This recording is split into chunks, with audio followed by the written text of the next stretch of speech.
Welcome back to another episode of Infidelity Tales Lab. We're thankful for your continued viewership.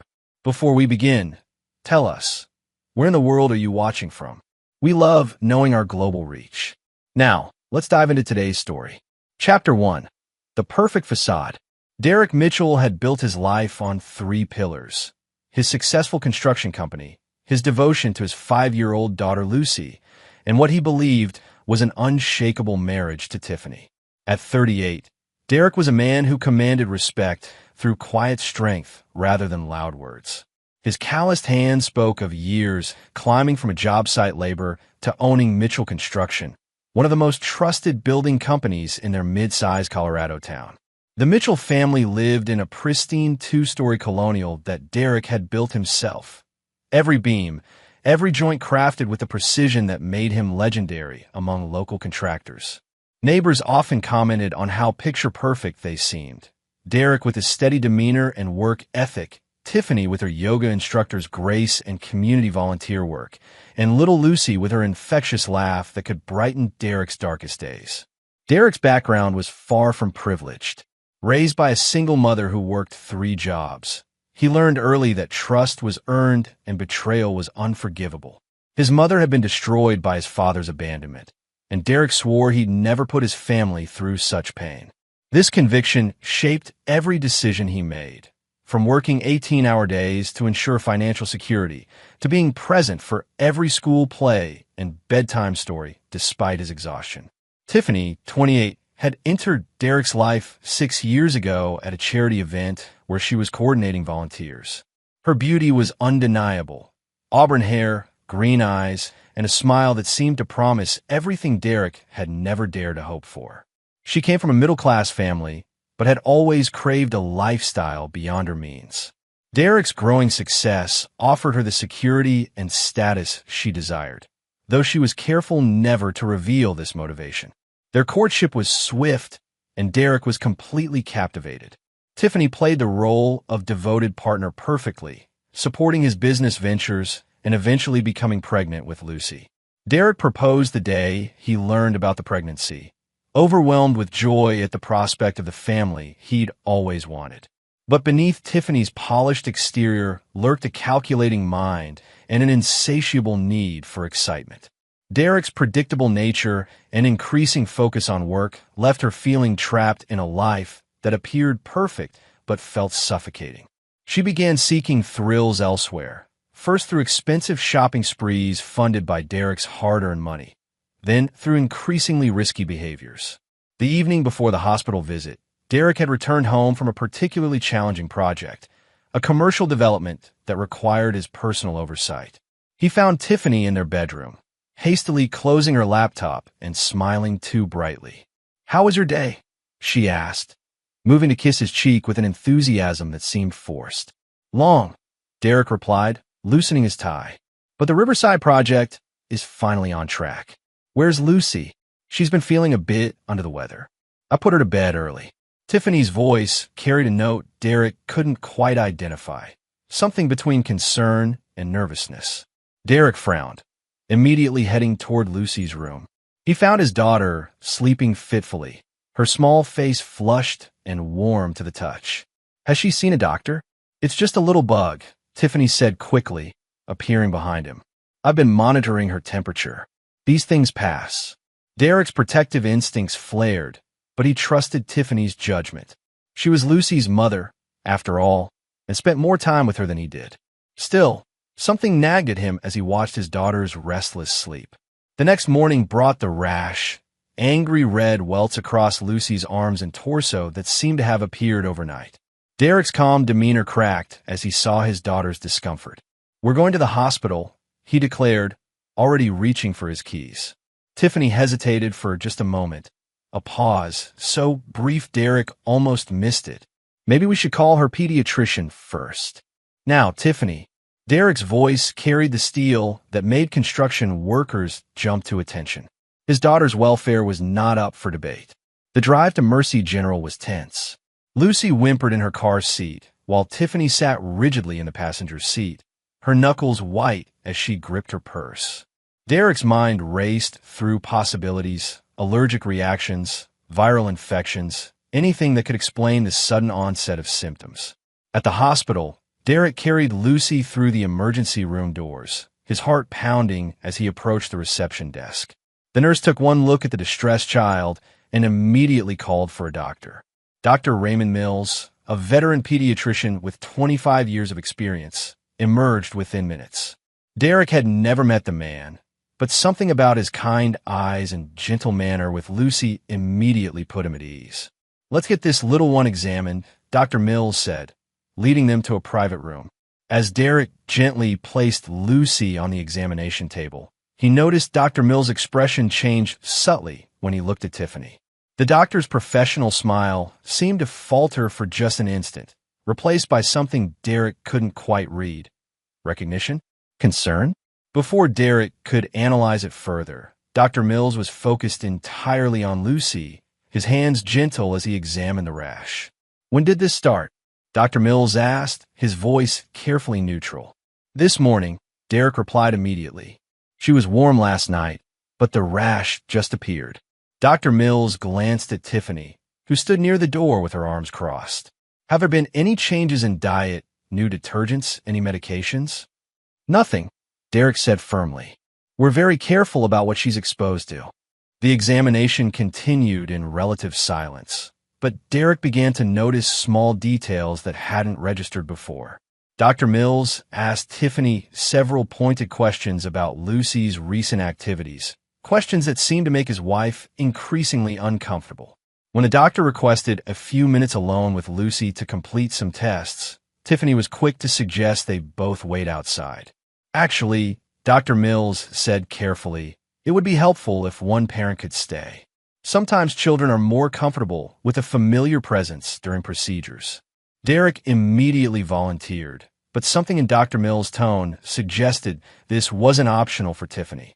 "Mrs. Mitchell, there are some forms at the nurse's station that need your attention. Insurance verification and such." After Tiffany reluctantly left, Dr. Mills' entire demeanor shifted. His movements became more deliberate, his examination more thorough. He spoke softly to Lucy, distracting her with gentle questions about her favorite toys, while carefully documenting every mark on her small body. Derek watched, a growing unease settling in his stomach as he observed the doctor's methodical approach. This wasn't a routine examination for a simple rash. Dr. Mills was looking for something specific. 20 minutes later, Dr. Mills completed his examination and called for additional tests. "I want to run some blood work," he explained to Derek, "just to rule out any underlying causes." As they waited for Tiffany to return, Dr. Mills seemed to struggle with an internal decision.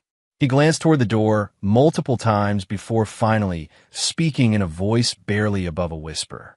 "Mr. Mitchell, I need to ask you something, and I need you to be completely honest. Has Lucy had any similar episodes recently? Any unexplained illnesses or symptoms?" Derek thought carefully.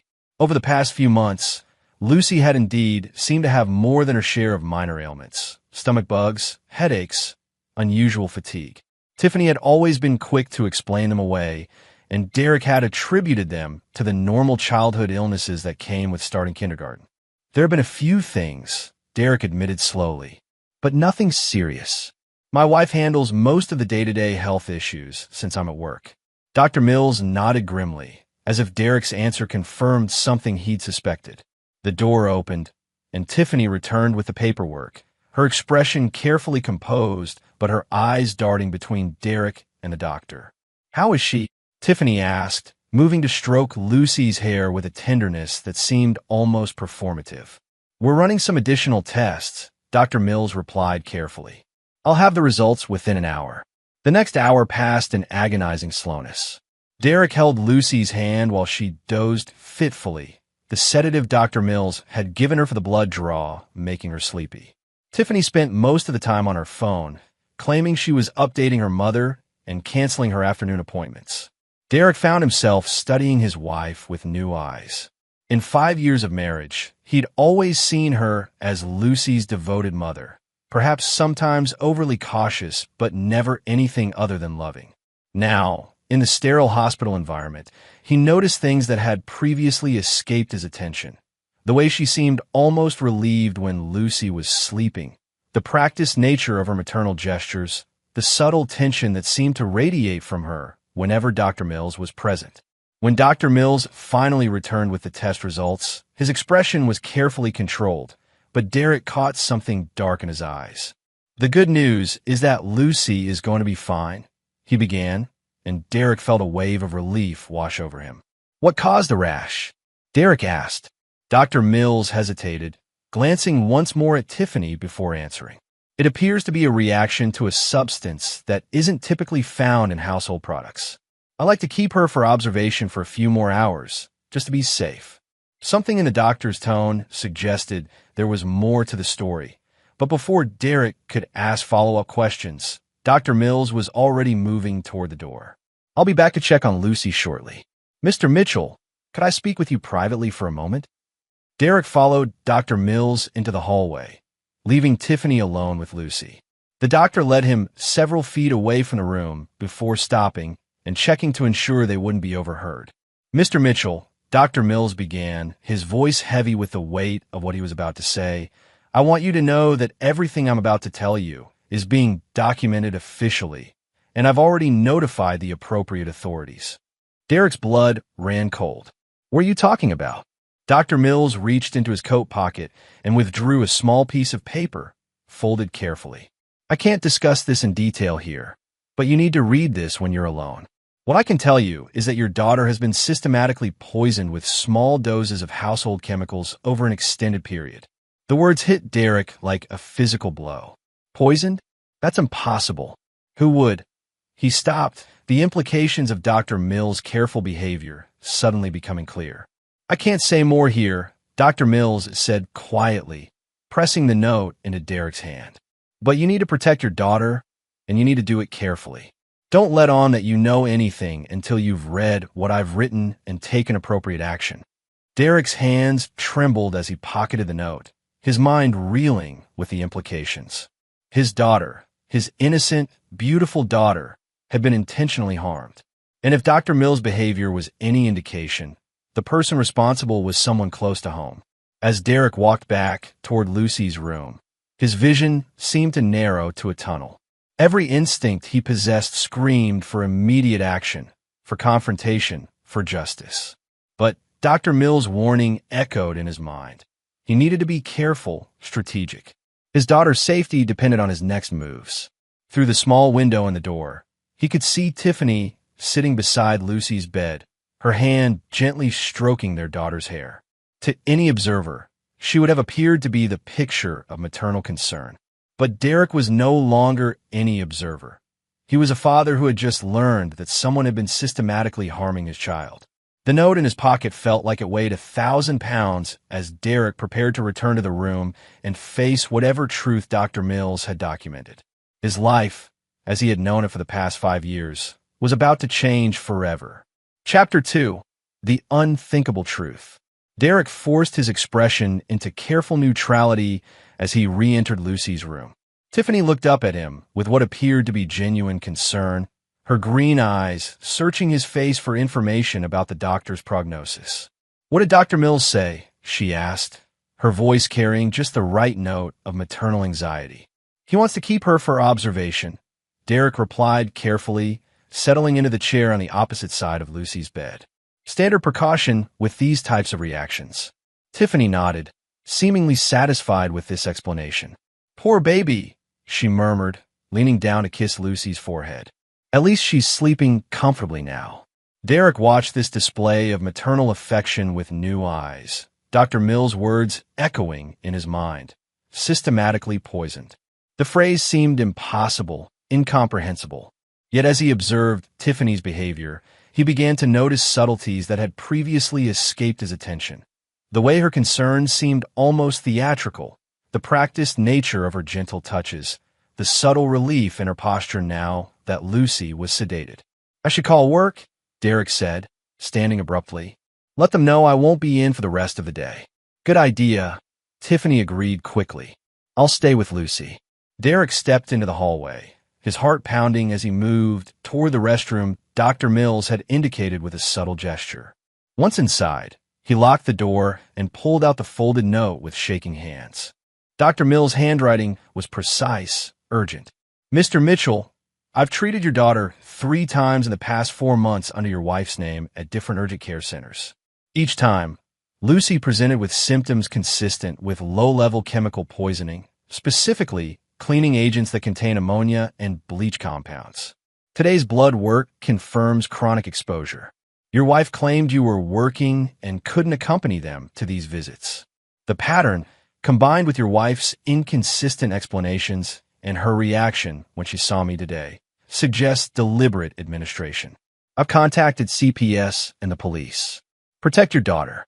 Act normally until authorities can intervene safely. Your wife cannot know you're aware. Dr. R. Mills. Derek's legs gave out, and he slumped against the bathroom wall as the full horror of the situation hit him. His wife, the woman he'd trusted with their daughter's life, had been slowly poisoning Lucy. The unexplained illnesses, the times Tiffany had insisted on handling doctor visits alone, the way she always seemed to have ready explanations for Lucy's symptoms, it all made sickening sense now. The note trembled in Derek's hands as rage unlike anything he'd ever experienced coursed through his veins. This wasn't just betrayal. This was attempted murder of his child. Every protective instinct he possessed screamed for immediate action, but Dr. Mill's warning echoed in his mind.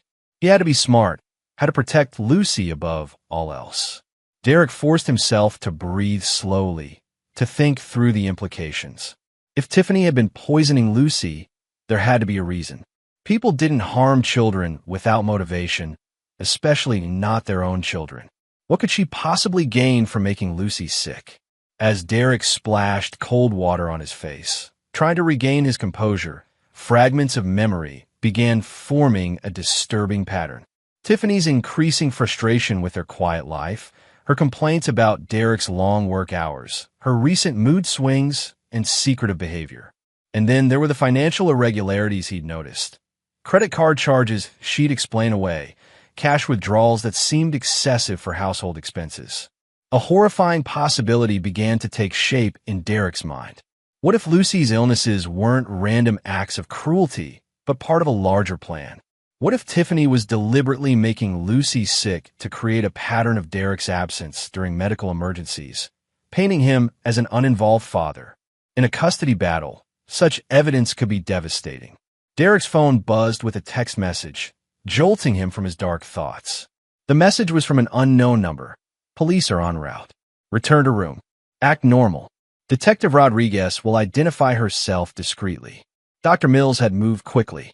Derek deleted the message and returned to Lucy's room, where he found Tiffany scrolling through her phone while Lucy continued to sleep peacefully. Work understanding? Tiffany asked without looking up. Of course, Derek replied, settling back into his chair. Family comes first.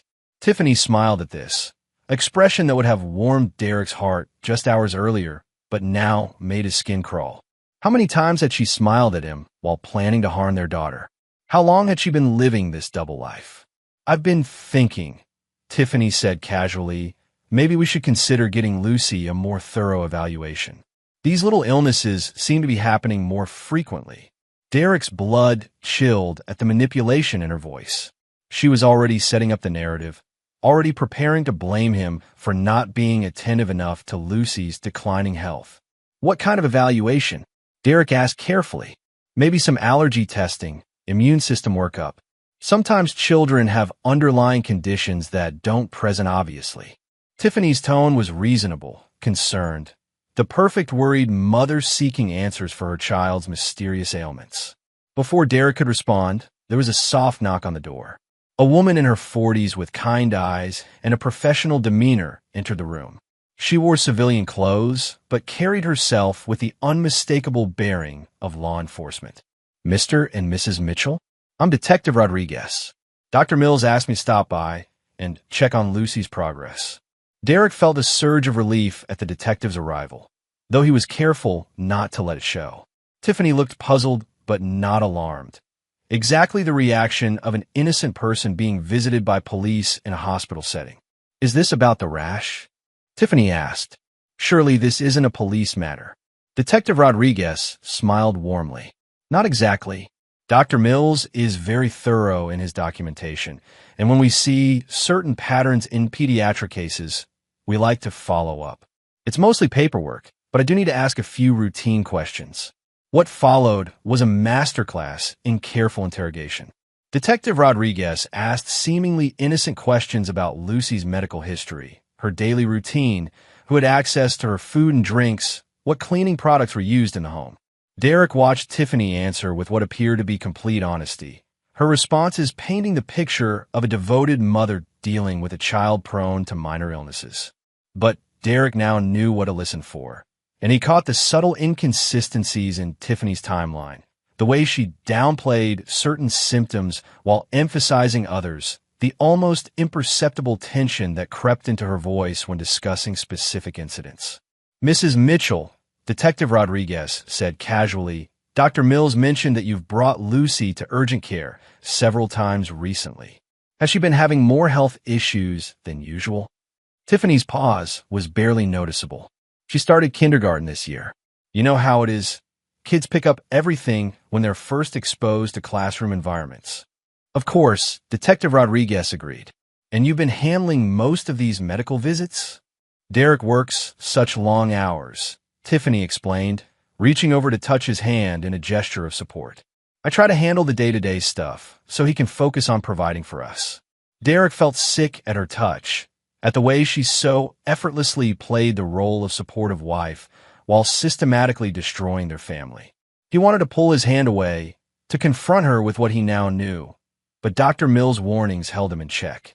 Detective Rodriguez made notes on a small pad, her expression remaining neutral throughout the questioning. I think that covers everything for now. Dr. Mills should have Lucy's final test results soon, and then you can probably take her home. After Detective Rodriguez left, Derek found himself alone with Tiffany and Lucy once again. The silence in the room felt oppressive, loaded with unspoken truths and hidden agendas. Derek studied his wife's profile as she gazed down at their sleeping daughter, trying to reconcile the woman he'd loved for 5 years with a monster Dr. Mills had revealed her to be. Derek, Tiffany's voice interrupted his dark thoughts. You seem tense. Is everything okay? The question was so loaded with irony that Derek almost laughed. Everything was decidedly not okay. His wife was a would-be child killer. His daughter had been systematically poisoned, and his entire life had been revealed as an elaborate deception. But instead of saying any of this, Derek forced a tired smile. Just worried about Lucy, he said, which was at least partially true. Tiffany nodded sympathetically. She's going to be fine.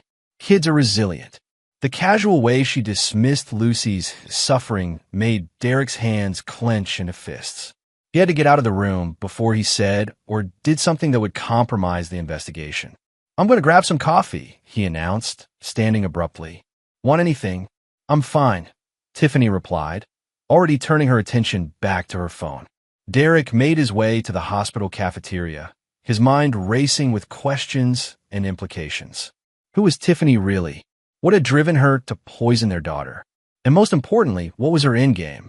As he sat alone with his untouched coffee, Derek's phone buzzed with another message from the unknown number. Need to meet. Parking garage, level 3, southeast corner. Come alone.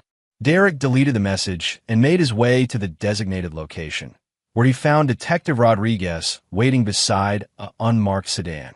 Her friendly demeanor from the hospital room had been replaced by grim professionalism. Mr. Mitchell, she began without preamble. We need to talk about what happens next. Your wife is going to be arrested, but we need to do this carefully to ensure Lucy's safety and preserve the evidence we've gathered. Derek nodded, still struggling to process the reality of the situation. What evidence? Dr. Mills documented everything. Lucy's symptoms, the timeline of her visits, the blood work showing chronic exposure to household chemicals. We've also been in contact with the other urgent care facilities your wife visited. The pattern is clear and consistent. But why? Derek asked, the question that had been tearing at him since reading Dr. Mills' note. Why would she do this to Lucy?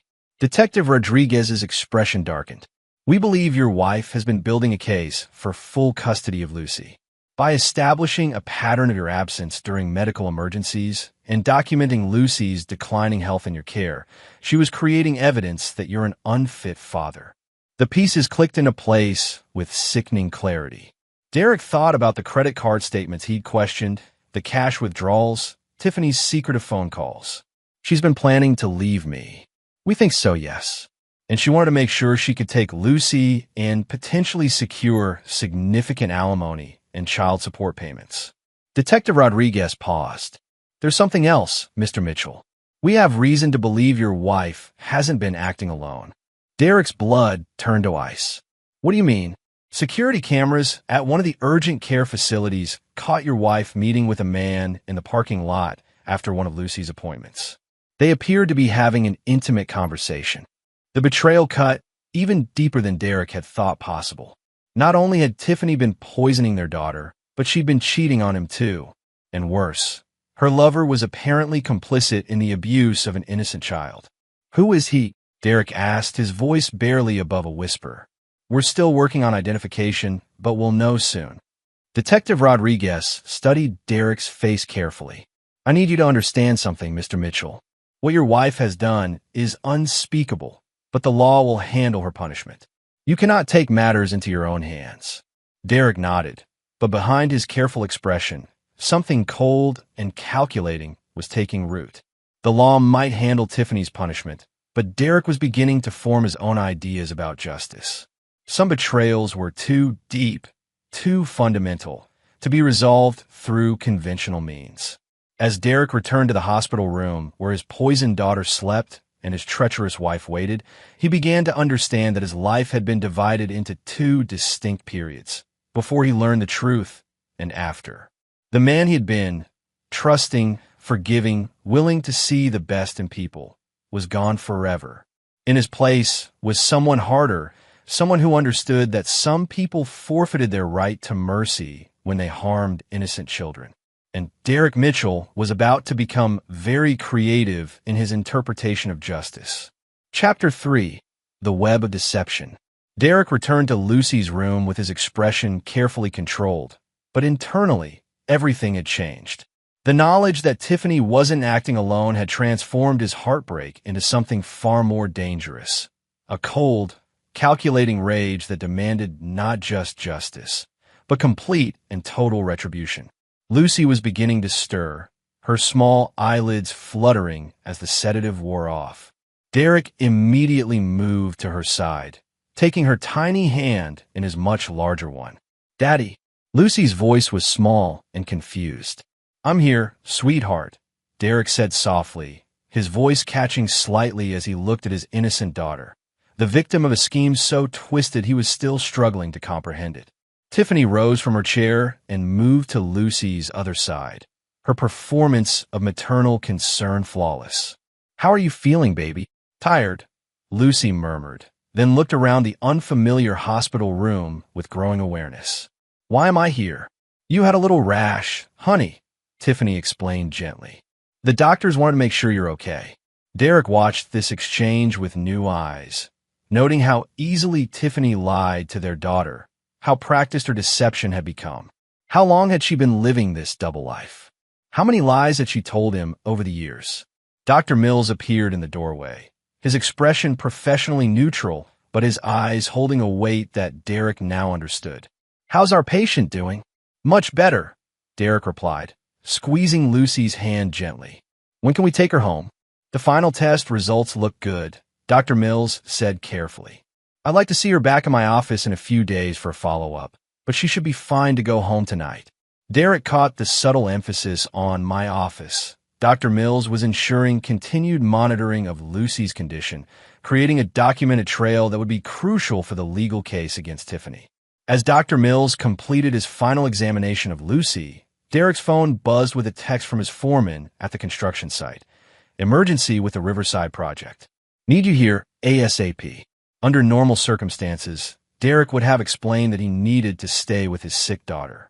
But these weren't normal circumstances, and Derek suddenly realized this might be an opportunity to learn more about Tiffany's secret life. I have to run to the site for about an hour, Derek announced, watching Tiffany's reaction carefully. There's an emergency with the Riverside project. Tiffany's response was immediate and telling, a flash of relief that she quickly masked with concern. Go ahead, she said. Lucy and I'll be fine here until you get back. Derek kissed Lucy's forehead and squeezed Tiffany's shoulder, playing the role of devoted husband and father, even as bile rose in his throat at the contact. I'll be back as soon as possible. Instead of going to the construction site, Derek drove to a parking garage 3 blocks from the hospital and called Detective Rodriguez. She answered on the first ring. I need to know who he is, Derek said without preamble. Mr. Mitchell, I understand your urgency, but my wife is alone with my daughter right now, Derek interrupted. A daughter she's been systematically poisoning. You told me she has an accomplice. I need to know who I'm dealing with. There was a pause before Detective Rodriguez spoke again. We've identified him. His name is Troy Brennan. He's a personal trainer at Zenith Fitness, the gym your wife belongs to. Derek closed his eyes, pieces of the puzzle falling into place. Tiffany had joined Zenith Fitness 8 months ago, claiming she needed a new fitness routine to combat stress. She'd been going 3 times a week, always during Lucy's school hours, always when Derek was at work. How long have they been involved? Security footage suggests at least 6 months. Mr. Mitchell, we're moving to arrest your wife tonight, after Lucy is safely home and in bed. We need you to act normally until then. Derek ended the call and sat in his truck, his hands gripping the steering wheel as he processed this new information. Troy Brennan. The name meant nothing to him, but this stranger had participated in a plot to poison Derek's daughter. The violation felt even more profound, not just his wife's betrayal, but the involvement of an outsider in his family's destruction. Derek's mind began working through possibilities, scenarios, plans. The police would arrest Tiffany and probably Troy as well. They'd be charged, tried, and sentenced. Justice would be served through the legal system. But Derek was beginning to understand that legal justice might not be enough. Some crimes transcended what courts and judges could address. Some betrayals demanded a more personal response. Derek returned to the hospital to find Lucy sitting up in bed, looking much more like herself. The rash had faded considerably, and her color was returning to normal. Dr. Mills was completing discharge paperwork while Tiffany packed Lucy's few belongings. Feeling better, sweetheart? Derek asked, lifting Lucy into his arms. Much better, Daddy. Can we go home now? Absolutely, Derek said, carrying her toward the door while Tiffany gathered the rest of their things. The drive home was surreal. Lucy chattered about the nice nurses and the magic medicine that made her feel better, while Tiffany maintained her performance of relieved motherhood. Derek responded appropriately to both of them, while his mind raced with dark possibilities. At home, Derek carried Lucy upstairs for a bath while Tiffany went to the kitchen to prepare dinner. As Derek helped Lucy wash off the hospital smell, he found himself studying every inch of her small body, looking for other signs of abuse he might have missed. The thought that he'd failed to protect her from the person who should have loved her most was almost unbearable. Daddy, you look sad, Lucy observed as Derek helped her into her pajamas. Derek forced a smile. Just tired, baby. It's been a long day. Mommy says I get sick because my body isn't very strong, Lucy said matter-of-factly. But Dr. Mills said I'm actually very healthy. Derek's blood chilled at this casual revelation. Even at 5 years old, Lucy was beginning to notice inconsistencies in the stories she'd been told. How much psychological damage had Tiffany's deception already caused? Dr. Mills is right, Derek said carefully. You're a very healthy little girl. After tucking Lucy into bed with extra hugs and kisses, Derek returned downstairs to find Tiffany cleaning up the kitchen. She looked up at him with a smile that had once melted his heart, but now made his stomach turn. She seems completely back to normal, Tiffany said, drying her hands on a dish towel. Kids bounce back so quickly. Derek nodded, leaning against the kitchen counter as he studied his wife. She was beautiful, he had to admit. Even knowing what he now knew about her, he could understand how he'd been so completely fooled.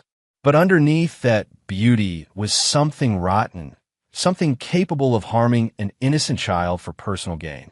Tiffany, Derek said carefully, can I ask you something? Of course. She moved closer to him, her green eyes wide and trusting. Have you been happy? In our marriage, I mean. The question seemed to catch her off guard. What kind of question is that? I've been thinking about what Dr. Mills said about Lucy's health issues. It made me realize how much I've been at work lately, how much I've been leaving you to handle on your own. Derek forced concern into his voice. I don't want my absence to be putting stress on you or Lucy. Tiffany's expression softened, and for a moment, Derek caught a glimpse of what might have been genuine emotion. Derek, you work hard to provide for us. I understand that. But it's not just about providing, Derek pressed. I want to make sure you feel supported, fulfilled. If there's anything missing in your life, anything you need that you're not getting. For just an instant, Tiffany's mask slipped. Derek saw guilt flash across her features before she recovered her composure. I have everything I need, she said, but her voice lacked conviction. Derek nodded and pulled her into his arms, hating every second of the contact, but needing to maintain his cover. I love you, he said, the words tasting like poison in his mouth. I love you too, Tiffany replied, and Derek wondered if she was capable of understanding what those words actually meant. As they prepared for bed, Derek's phone buzzed with a final message from Detective Rodriguez. Team in position. We'll move at 11 p.m. Keep your daughter safe. Derek deleted the message and climbed into bed beside the woman who had been slowly murdering his child. In less than 2 hours, Tiffany would be arrested, and this chapter of Derek's life would end. But as he lay in the darkness, listening to Tiffany's breathing gradually even out, Derek was already planning what would come next. The legal system would handle Tiffany and Troy according to the law. But Derek was beginning to understand that there were other forms of justice, other ways to ensure that those who betrayed him would pay a price that went far beyond prison sentences and legal penalties. Some people, Derek was learning, forfeited their right to mercy when they crossed certain lines. And poisoning his daughter was a line that could never be uncrossed, never be forgiven, never be forgotten. As the clock ticked toward 11 p.m., Derek Mitchell began his transformation from betrayed husband to something far more dangerous, a man with nothing left to lose and everything to avenge. Chapter 4. The Reckoning Begins. At exactly 11:17 p.m., Derek heard the soft knock on his front door that would change everything. He had been lying awake for hours, his body tense as he listened to Tiffany's steady breathing beside him. When the knock came, he felt her stir slightly, but not wake. The sleeping pills she'd been taking for the past month, ensuring she remained unconscious during what would be the most important arrest of Detective Rodriguez's career. Derek slipped out of bed and made his way downstairs, where he found Detective Rodriguez and 3 other officers waiting on his porch. Their expressions were grim but determined, and Derek could see the gravity of the situation reflected in their eyes. Is Lucy safe? Detective Rodriguez asked quietly. Upstairs, sleeping, Derek confirmed. Tiffany took her sleeping medication about an hour ago. Good. We need to do this carefully. We don't want Lucy to be traumatized any more than necessary. Derek led the officers upstairs, his heart pounding as they approached the bedroom where his wife lay sleeping, unaware that her carefully constructed web of lies was about to collapse around her. Detective Rodriguez positioned herself at the foot of the bed while the other officers flanked the sides. Tiffany Mitchell, Detective Rodriguez said in a clear, authoritative voice. Wake up. You're under arrest. Tiffany's eyes snapped open, immediately darting between the unfamiliar faces surrounding her bed and Derek, who stood in the doorway. For a moment, confusion dominated her features, but Derek watched as understanding gradually dawned, and with it, a cold calculation that confirmed everything he'd learned about her true nature. What is this? Tiffany demanded, sitting up and pulling the blanket around herself. Derek, what's happening? Tiffany Mitchell, you're under arrest for child abuse, assault with a deadly weapon, and conspiracy to commit kidnapping, Detective Rodriguez announced, beginning to read Tiffany her rights. Derek watched his wife's face as the charges were read, noting the way her expression shifted from confusion to outrage to something that looked almost like relief. There was no shock, no genuine surprise, only the reaction of someone whose elaborate plan had finally been discovered. "This is insane," Tiffany protested as one of the officers moved to handcuff her. "Derek, tell them this is crazy. I would never hurt Lucy." But Derek remained silent, his arms crossed as he observed the woman he'd once loved being arrested for attempting to murder their daughter. The performance was flawless, he had to admit. Even now, caught red-handed, Tiffany maintained her act of innocent motherhood. "We have documentation from multiple medical facilities," Mrs. Mitchell, Detective Rodriguez explained calmly. "Blood tests showing chronic exposure to household chemicals, security footage, witness statements. Your daughter has been systematically poisoned over a period of months." For just an instant, Tiffany's mask slipped again, and Derek caught a flash of something cold and calculating in her eyes. Then she was back to playing the victim, tears beginning to stream down her face. "Derek, please," she begged as the officers prepared to escort her out. "You know I love Lucy. You know I would never hurt her. There has to be some mistake." Derek stepped aside to let the officers pass, meeting Tiffany's eyes for what he knew would be the last time. "I know exactly what you are," he said quietly, his voice carrying a finality that made Tiffany's face go pale. As they led her away, Derek heard Lucy's bedroom door creak open. His daughter appeared in the hallway, rubbing her eyes and looking confused by the commotion. "Daddy? What's happening? Where are they taking Mommy?" Derek knelt down and gathered Lucy into his arms, his heart breaking at the innocence in her voice. How do you explain to a 5-year-old that her mother had been slowly poisoning her? How do you help a child understand that level of betrayal? "Mommy had to go away for a while, sweetheart," Derek said carefully. "But you're safe now. I'm going to make sure you're always safe." Lucy buried her face against Derek's shoulder, and he felt her small body trembling. Whether from confusion, fear, or some instinctive understanding of what had transpired, Derek couldn't tell. But he held her tightly, making silent promises about the protection and justice he would provide. Detective Rodriguez approached after the other officers had left with Tiffany.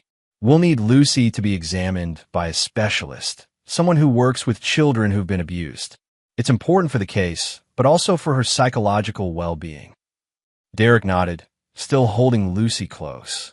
"What happens now?" "Tiffany will be arraigned in the morning. Bail is unlikely given the nature of the charges and the ongoing danger to Lucy." Rodriguez paused. "There's something else, Mr. Mitchell. We arrested Troy Brennan an hour ago at his apartment. He had detailed records of his meetings with your wife, including plans for how they intended to frame you as an unfit father." Derek's grip on Lucy tightened involuntarily. "Plans, financial records, custody research, even consultation notes from a divorce attorney." Rodriguez's expression darkened. "They've been planning this for months, Mr. Mitchell. The poisoning was just one part of a larger scheme to destroy your reputation and take everything you've worked for." After Detective Rodriguez left, Derek carried Lucy back to her room and tucked her into bed. As he sat beside her, stroking her hair until she fell back asleep, Derek's mind began working through the implications of what he'd learned. Tiffany and Troy hadn't just betrayed him. They'd orchestrated an elaborate plan to steal his daughter, his business, his entire life. The legal system would punish them according to the law. But Derek was beginning to understand that legal punishment might not be sufficient for crimes this personal, this devastating. Some betrayals demanded a more creative response. Over the next few days, as Derek navigated the initial chaos of Tiffany's arrest and Lucy's medical evaluations, he began to research Troy Brennan with the same methodical precision he brought to his construction projects. What Derek discovered painted a picture of a man who had made predatory behavior his livelihood. Troy was 32, a former amateur bodybuilder who had transitioned into personal training when injuries ended his competitive career. But his real specialty seemed to be targeting wealthy, unhappy wives, women who felt neglected by successful husbands and were vulnerable to the attention of an attractive younger man. Through careful investigation, Derek learned that Tiffany wasn't Troy's first victim. Over the past 5 years, Troy had been involved with at least 3 other married women, each relationship ending when the women left their husbands and provided Troy with substantial financial benefits.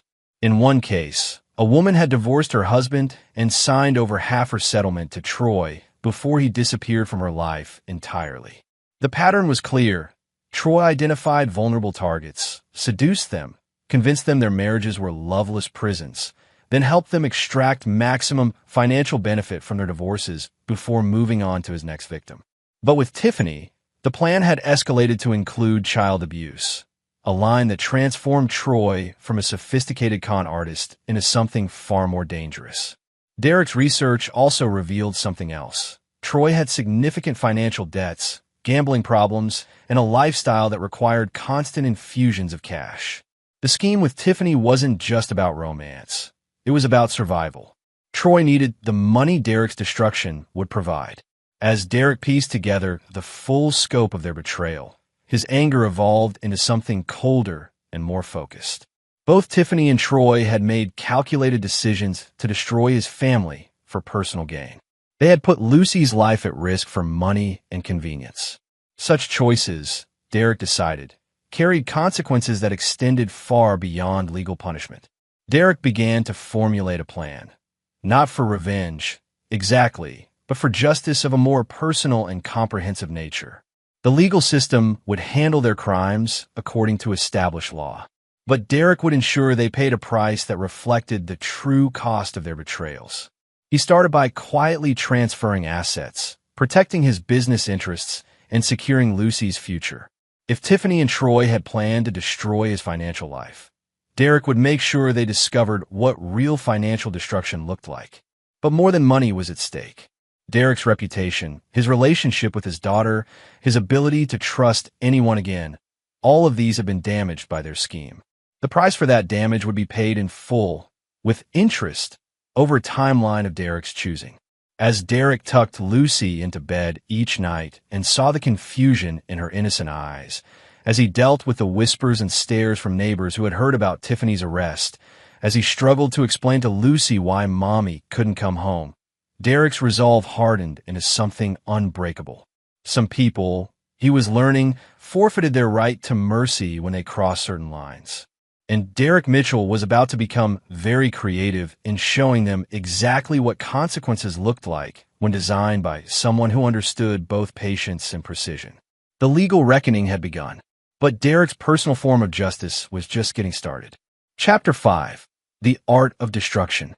3 weeks after Tiffany's arrest, Derek stood in the courtroom and watched his wife plead not guilty to all charges. She wore an orange jumpsuit that made her skin look sallow, and her once perfect hair hung limp around her shoulders. But even in custody, Tiffany maintained her performance of innocent victimhood, dabbing at her eyes with tissues and looking toward Derek with expressions of wounded betrayal.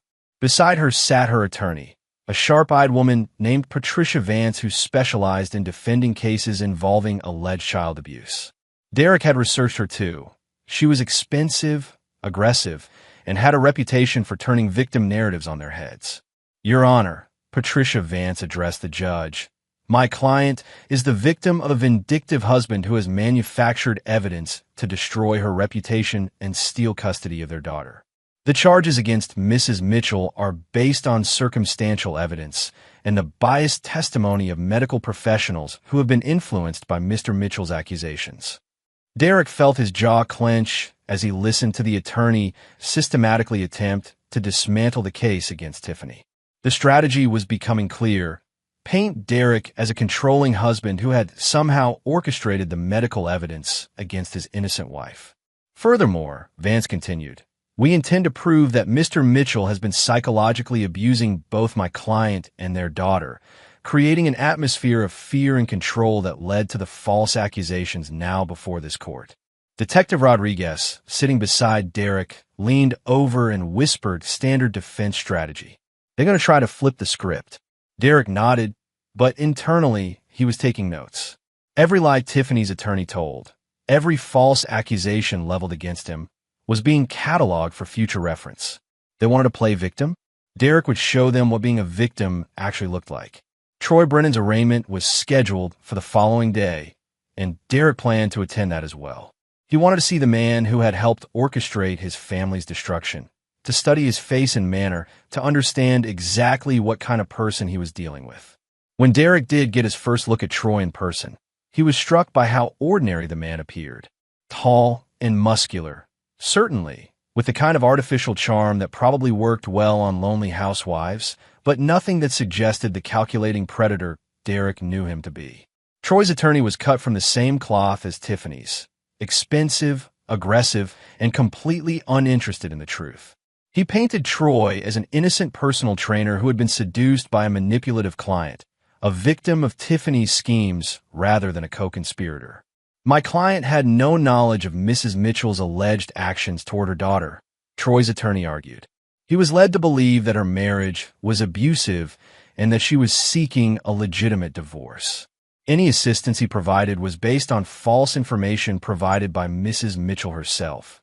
Derek almost admired the strategy. Pit the co-conspirators against each other. Let them destroy each other's credibility while maintaining their individual innocence. It was sophisticated, professional, and exactly the kind of legal maneuvering Derek had expected. But Derek had been preparing for this possibility. Over the past 3 weeks, while caring for Lucy and managing his business, he had also been conducting his own investigation into both Tiffany and Troy's backgrounds. What he discovered would have surprised their attorneys.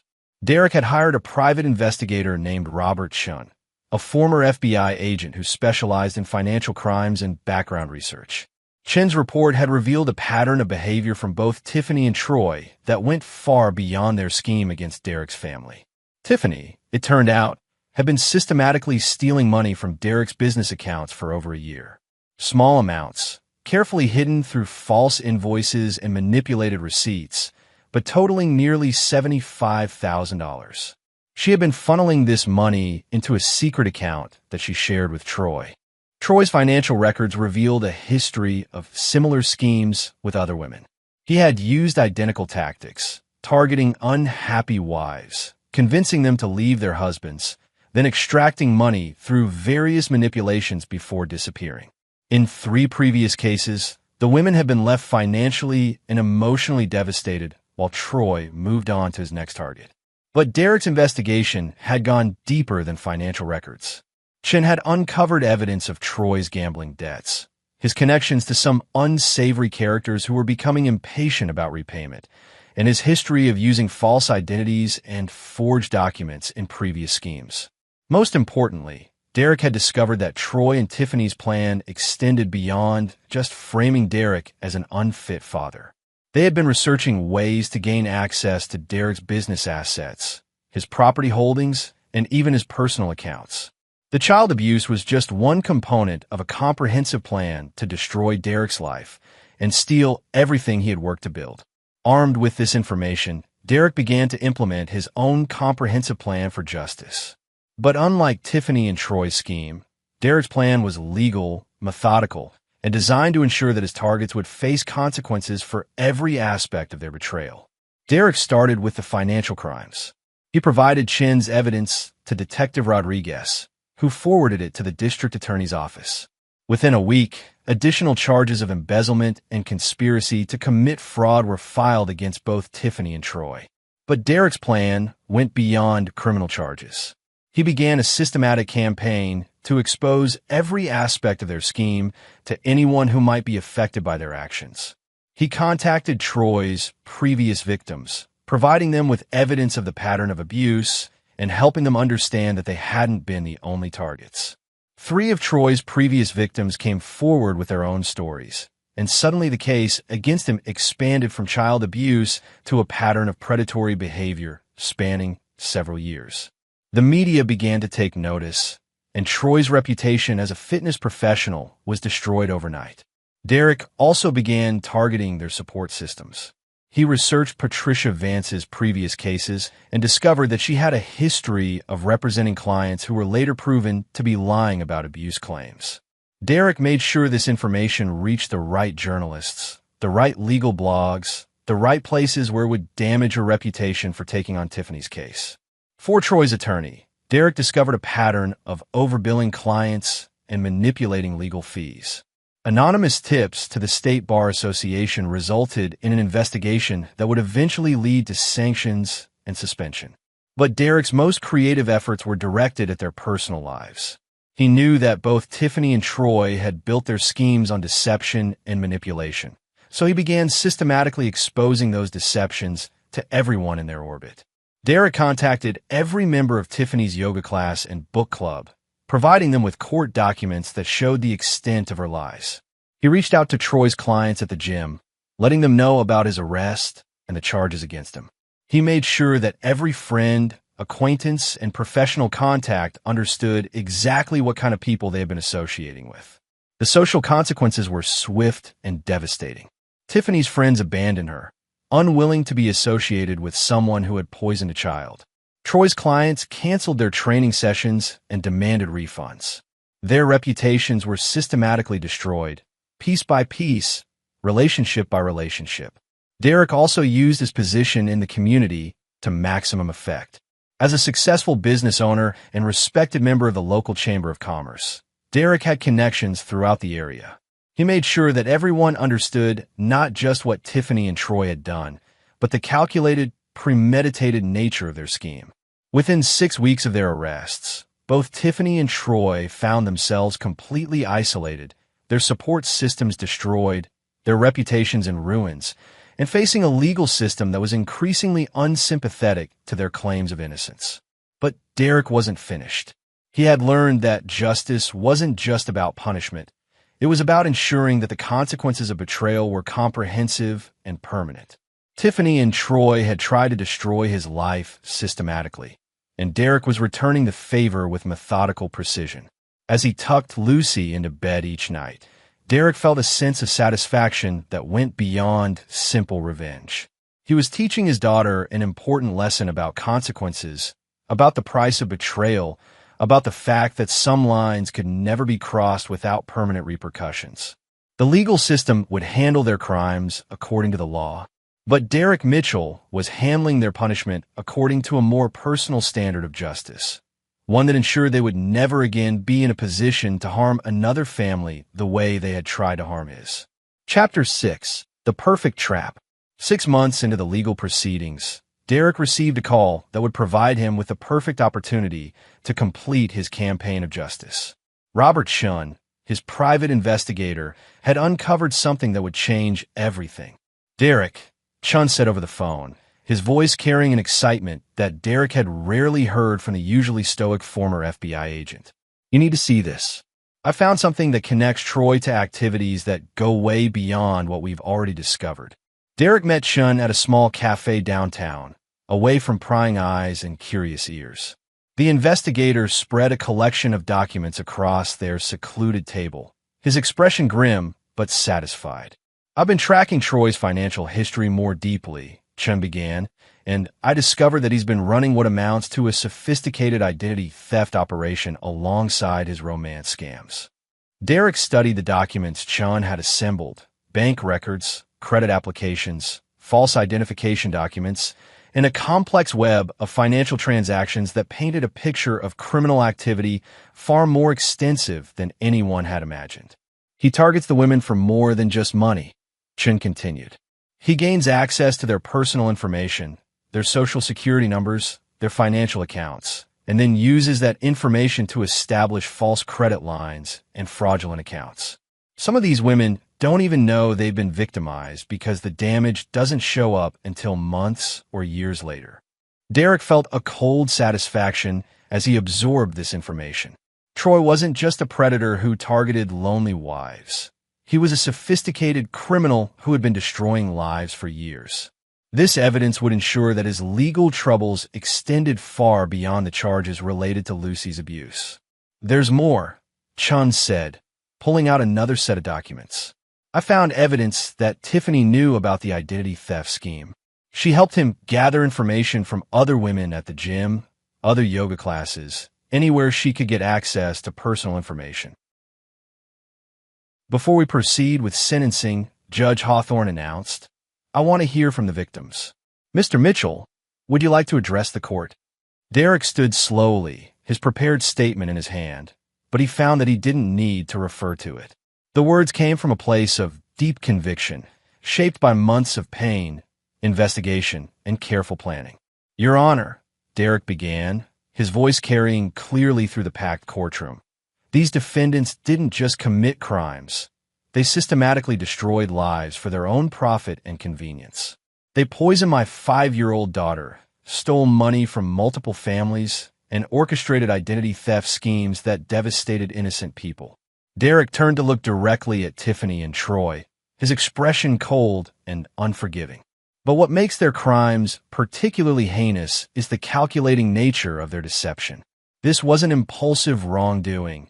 It was a carefully planned campaign to destroy families and steal everything those families had worked to build. Derek continued for several minutes, detailing not just the crimes themselves, but the comprehensive investigation that had revealed the full scope of their criminal enterprise. He spoke about the victims who had lost their homes, their savings, their ability to trust anyone again. These defendants have forfeited any right to mercy or forgiveness, Derek concluded. They have proven themselves to be predators who view other people's lives as nothing more than resources to be exploited. I ask this court to impose sentences that ensure they will never again be in a position to harm innocent families. One by one, the other victims addressed the court. Each story was heartbreaking. Elderly women who had lost their retirement savings, single mothers who had been left financially devastated, families who had been forced into bankruptcy by fraudulent activities they hadn't even known were occurring. Derek watched Tiffany and Troy's faces during these victim impact statements. Tiffany maintained her mask of remorseful innocence, dabbing at her eyes with tissues and looking appropriately sorrowful. But Derek could see the calculation behind her performance, the way she was still trying to manipulate the situation to her advantage. Troy's reaction was more telling. As victim after victim described the devastation he had caused, Derek saw flashes of something that might have been genuine emotion. Whether guilt, fear, or simply frustration at being caught, Derek couldn't tell.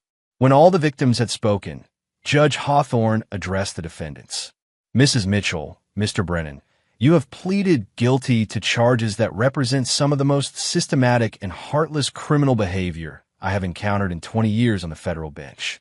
The judge continued for several minutes, describing the scope of their crimes and the impact on their victims. Derek felt a deep satisfaction as Judge Hawthorne methodically dismantled any remaining pretense that these had been crimes of passion or desperation. Mrs. Mitchell, Judge Hawthorne said finally, you have been convicted of child abuse, conspiracy to commit fraud, identity theft, and racketeering. The federal sentencing guidelines recommend 15 to 20 years imprisonment. However, given the systematic nature of your crimes and the particular vulnerability of your primary victim, your own daughter, I am sentencing you to 25 years in federal prison without the possibility of parole. Derek felt Lucy's small hand slip into his as Tiffany's mask finally cracked, revealing the cold fury underneath her performance of victimhood. For just a moment, she looked directly at Derek with an expression of pure hatred, confirming everything he had learned about her true nature. Mr. Brennan, Judge Hawthorne continued, your role as the architect of these schemes makes you even more culpable. You targeted vulnerable women, gained their trust, and then systematically destroyed their lives for financial gain. You bear responsibility not just for your own actions, but for enabling and directing Mrs. Mitchell's abuse of her daughter. Derek watched Troy's face as the judge spoke, noting the way his composure finally began to crack as the reality of a situation became undeniable. Mr. Brennan, I hereby sentence you to 35 years in federal prison without the possibility of parole. Additionally, both defendants will be required to pay full restitution to all identified victims, and all assets will be forfeited to the federal government for distribution to those you have harmed. As the bailiffs moved to escort Tiffany and Troy from the courtroom, Derek felt a sense of completion that went beyond simple satisfaction. Justice had been served, but more importantly, Derek had ensured that the consequences matched the scope of their betrayal. After the hearing, Derek and Lucy walked out of the courthouse together. Several of the other victims approached Derek to thank him for his role in exposing the full extent of the criminal enterprise and ensuring that justice was comprehensive rather than limited to the original charges. Mr. Mitchell, said Martha Stevens, 70-year-old woman who had lost her retirement savings to Troy's schemes, "I don't know how to thank you. Without your investigation, I never would have understood what happened to my money." Derek squeezed the elderly woman's hand gently. "You don't need to thank me, Mrs. Stevens. We were all victims of the same predators. Making sure they faced full consequences for everything they did was the least I could do."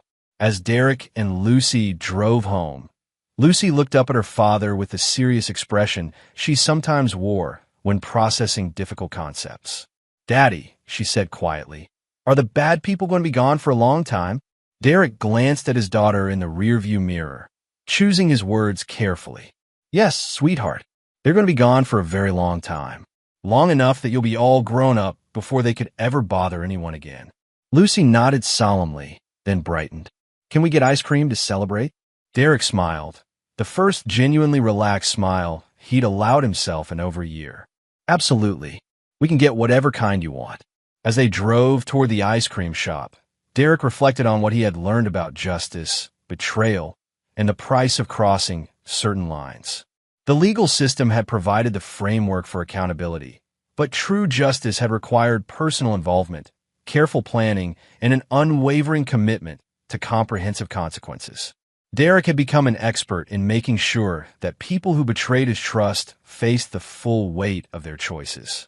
And he had sent a clear message to anyone who might consider threatening his family in the future.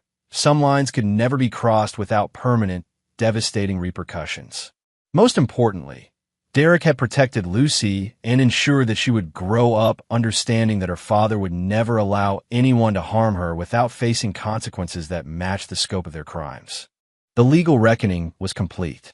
But Derek's transformation from trusting husband to ruthless protector was permanent, irreversible, and absolute.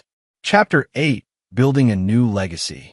2 years after the sentencing, Derek stood in the conference room of Mitchell Construction, looking out at the assembled team of investigators, attorneys, and support staff he had carefully assembled. What had started as a personal quest for justice had evolved into something much larger, a comprehensive operation dedicated to protecting families from predators like Tiffany and Troy. "Ladies and gentlemen," Derek addressed the group, "today marks the launch of the Family Protection Initiative. Our mission is simple: identify, expose, and neutralize individuals who prey on families and children." Derek had used the skills he developed during his campaign against Tiffany and Troy to build something unprecedented. A private organization that combined investigative expertise, legal support, and financial resources to protect vulnerable families from sophisticated predators. Robert Chun, now Derek's full-time director of investigations, presented their first case.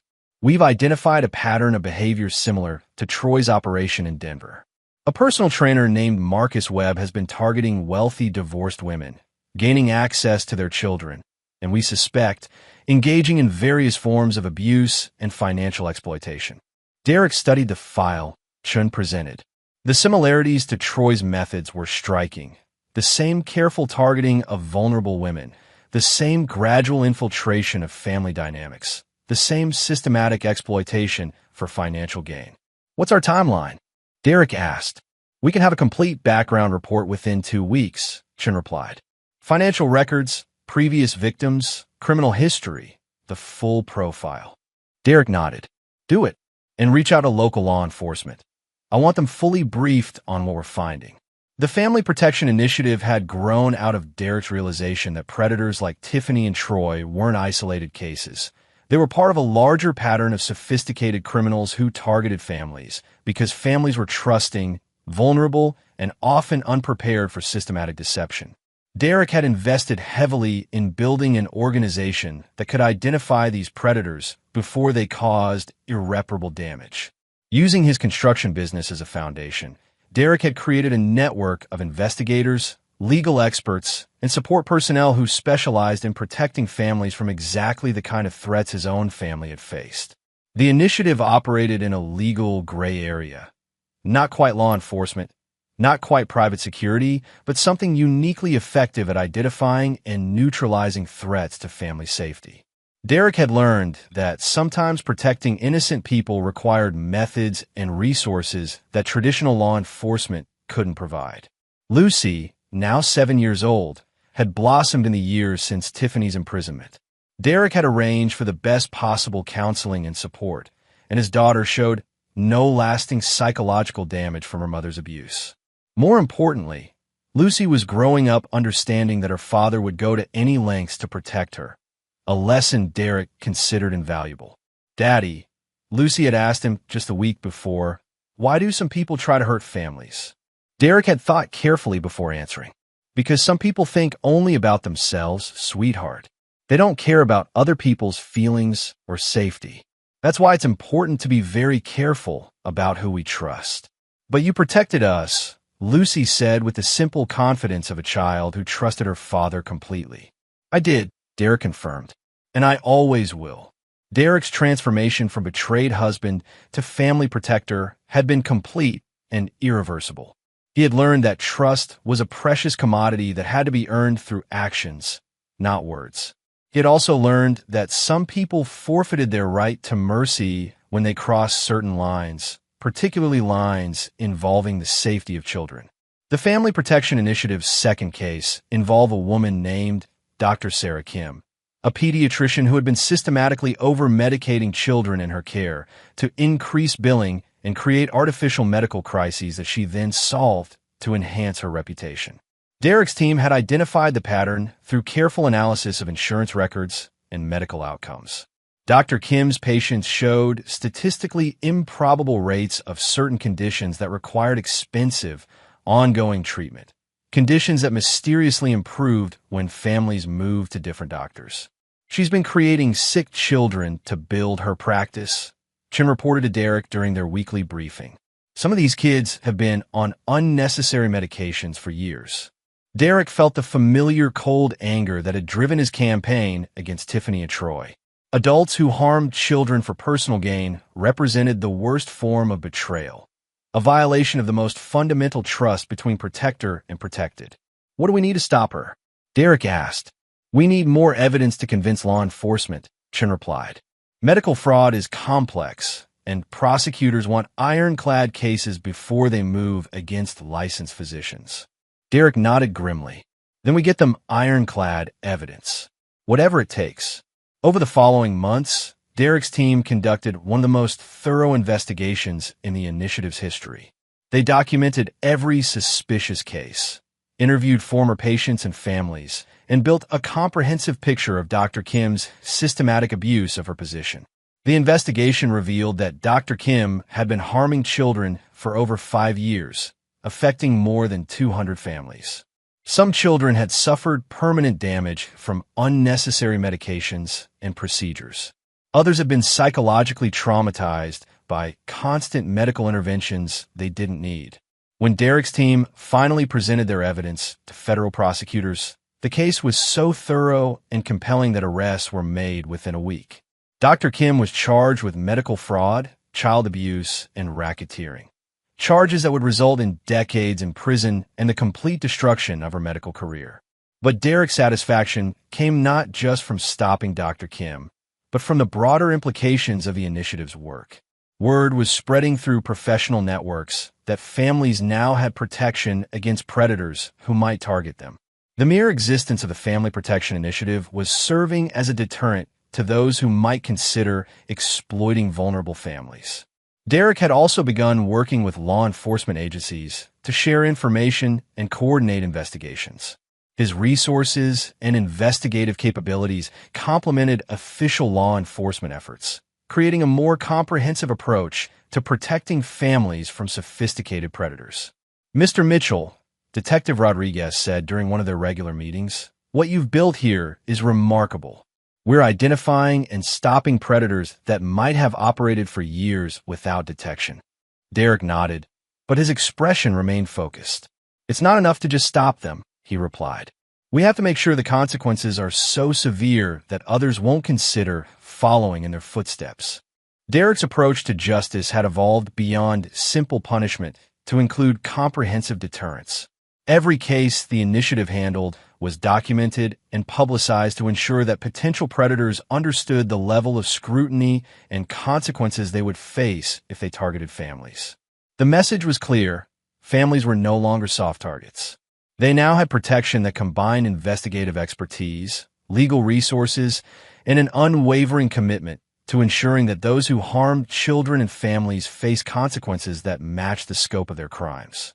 As Derek reviewed the initiative's growing caseload, he reflected on how his personal tragedy had been transformed into something that protected countless other families. Tiffany and Troy's betrayal had created something they never could have anticipated: a man who understood both the methods predators used and the resources needed to stop them. Derek Mitchell had become the kind of protector he wished had existed when his own family was under attack. And he was just getting started. Chapter 9. The Protector's Legacy. 5 years after Tiffany's sentencing, Derek stood before the annual conference of the National Association of Family Protection Organizations, an umbrella group that had grown out of the success of his own initiative. What had started as a personal quest for justice had evolved into a nationwide movement dedicated to protecting families from predators. When I first discovered that my wife had been systematically poisoning our daughter, Derek told the assembled audience of investigators, attorneys, law enforcement officials, and victim advocates, I thought I was dealing with an isolated tragedy. I had no idea that we were actually confronting a much larger problem: sophisticated predators who target families because families are trusting, vulnerable, and often unprepared for systematic deception. Derek's opening remarks were followed by presentations from teams across the country who had adopted his methods and philosophy. The Family Protection Initiative had become a model for comprehensive investigation and intervention, combining private resources with law enforcement cooperation to identify and neutralize threats before they could cause irreparable damage. In the 5 years since Tiffany's arrest, Derek's organization had been involved in exposing and stopping over 50 predators. Teachers who abused their positions to harm students, coaches who exploited young athletes, medical professionals who overtreated children for financial gain, and romance scammers who targeted single parents. The variety of threats was staggering, but the patterns were consistent. The key insight, Derek explained to his audience, is that predators rely on isolation and secrecy. They depend on families being too trusting, too overwhelmed, or too intimidated to investigate suspicious behavior. When we provide families with professional investigative support and legal resources, predators lose their primary advantages. Derek's presentation included case studies that demonstrated the evolution of his methods. The Dr. Kim case had led to the development of medical oversight protocols that helped identify suspicious patterns in pediatric care. The Marcus Webb investigation in Denver had resulted in new screening procedures for fitness and recreational programs involving children.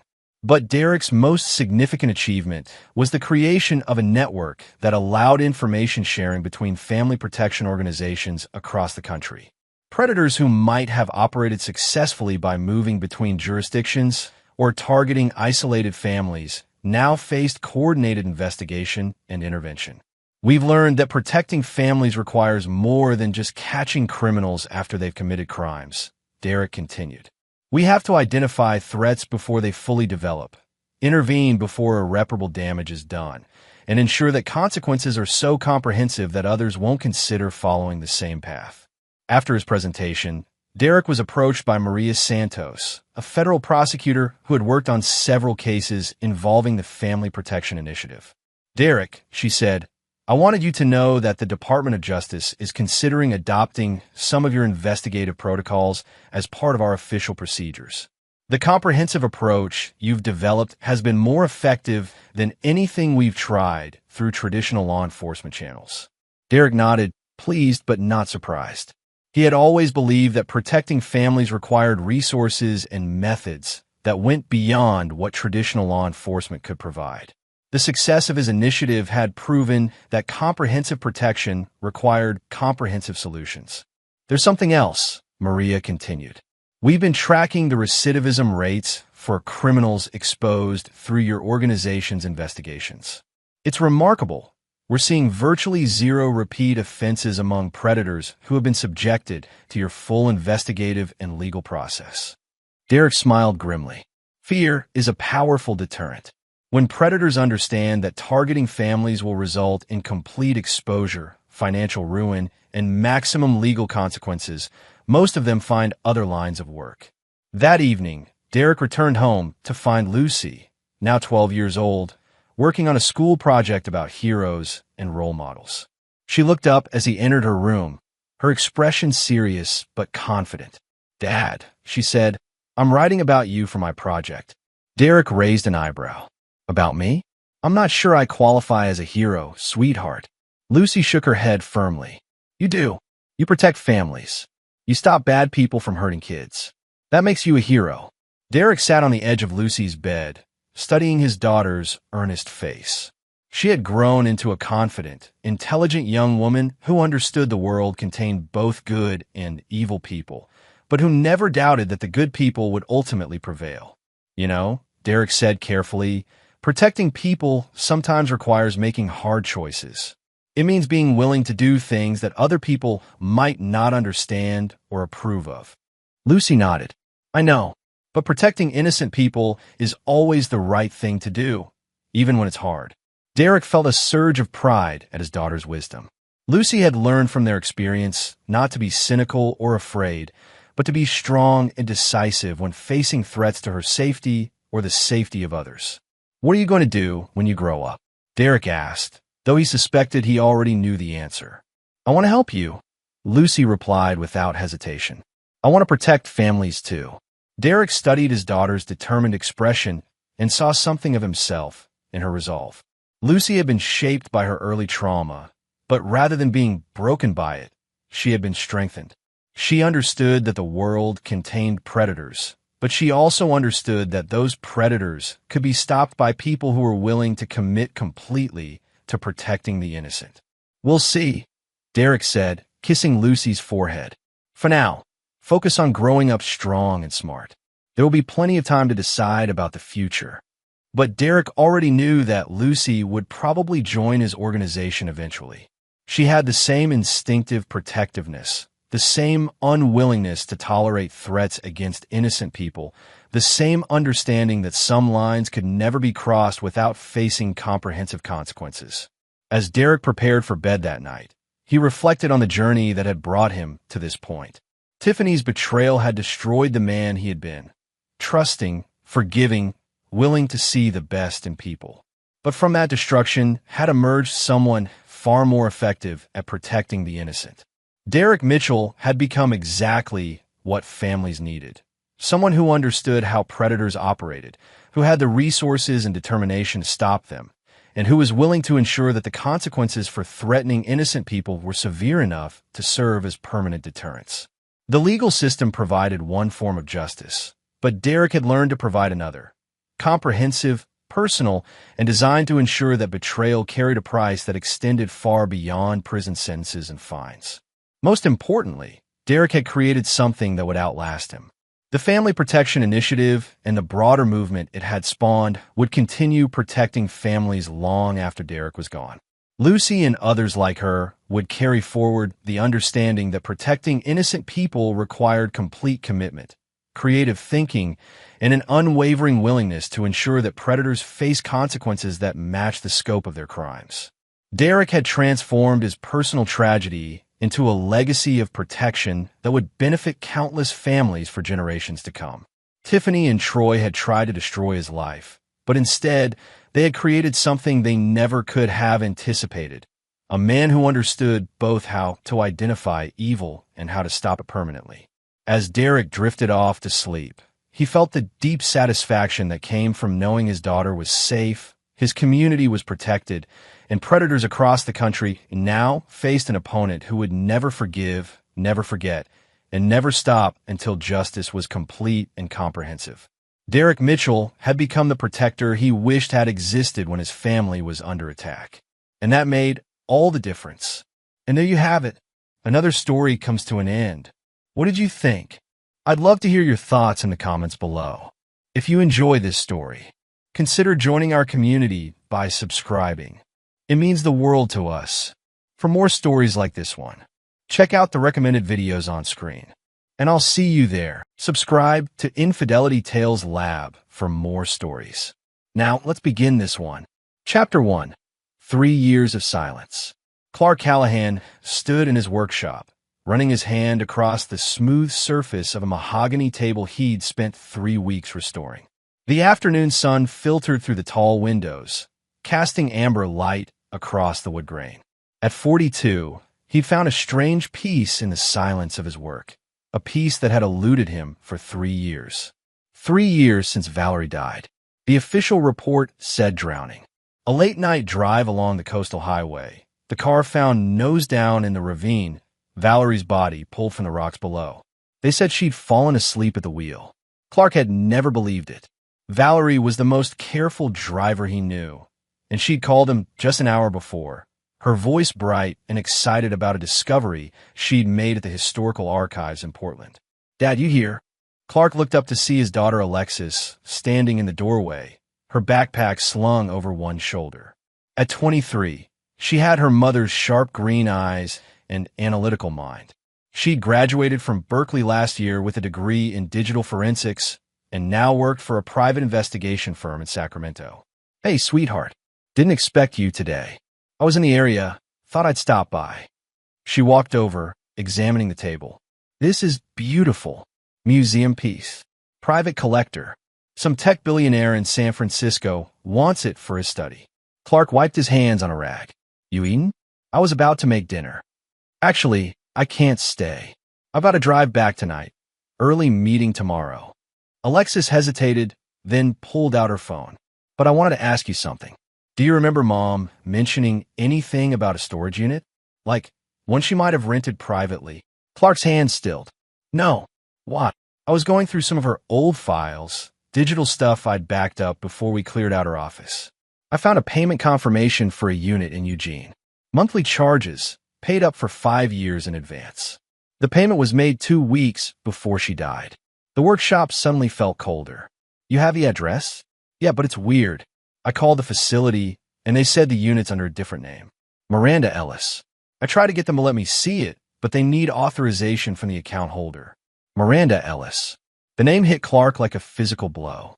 It was Valerie's grandmother's maiden name, something only close family would know. "When did you find this?" "Last week. I've been trying to track down more information, but..." Alexis trailed off, studying her father's face. "You look pale. Are you okay?" Clark forced himself to breathe normally. "I'm fine. Just surprised. Your mom never mentioned it." "I know. It's strange." Alexis checked her watch. "Listen, I really have to go, but I'll keep digging, see what I can find." After she left, Clark stood in the empty workshop, his mind racing. Valerie had been a historical researcher, specializing in Pacific Northwest history and genealogy.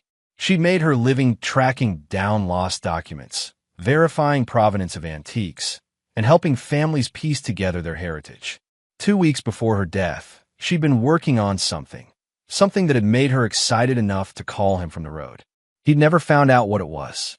The police had returned her personal effects, but her research files were gone. Her laptop, her external drives, even in notebooks she carried everywhere, all missing. The detective had suggested they'd been lost in the crash, despite the fact that her purse and phone were recovered intact. Clark locked up the workshop and headed into the house. It was a craftsman-style home they'd restored together, every detail a collaboration. The empty rooms still echoed with Valerie's presence. The books she'd arranged on the shelves, the botanical prints she'd hung in the hallway, the antique globe that had been her prized possession. He climbed the stairs to his bedroom and pulled a box from the back of his closet. Inside were the items the police had returned: Valerie's phone, her wedding ring, her wallet. He'd never been able to make himself go through them properly. Now, he dumped the contents onto the bed and began examining everything with fresh eyes. The phone was dead, the battery long drained. He plugged it in and waited.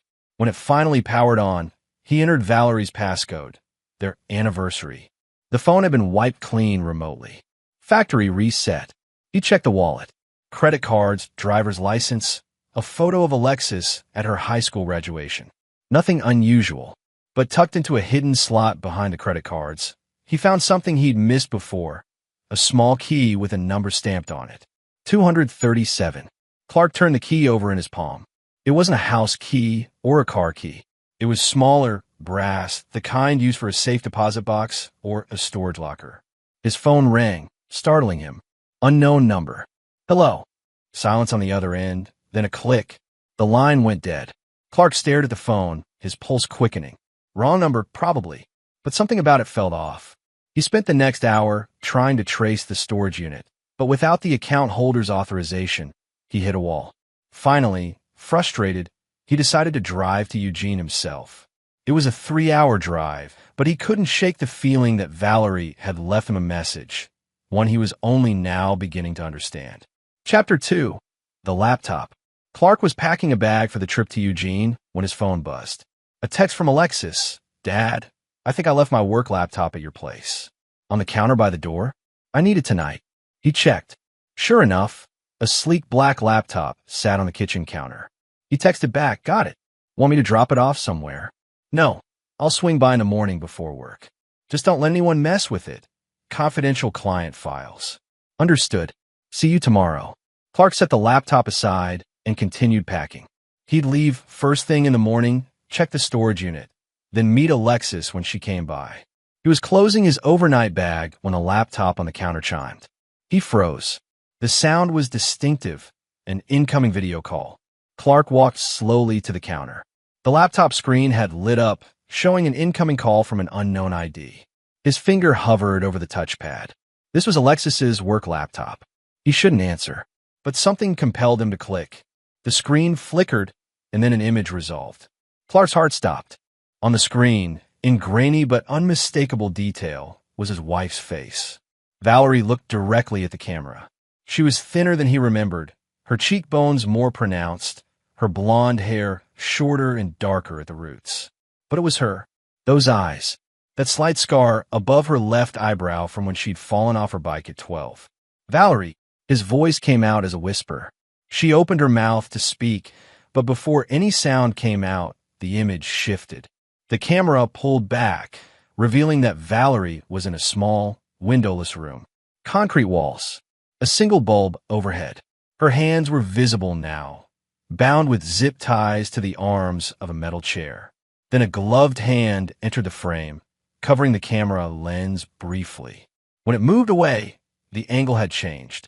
The camera now showed Valerie in profile, and standing behind her was a figure in a dark hoodie, face obscured.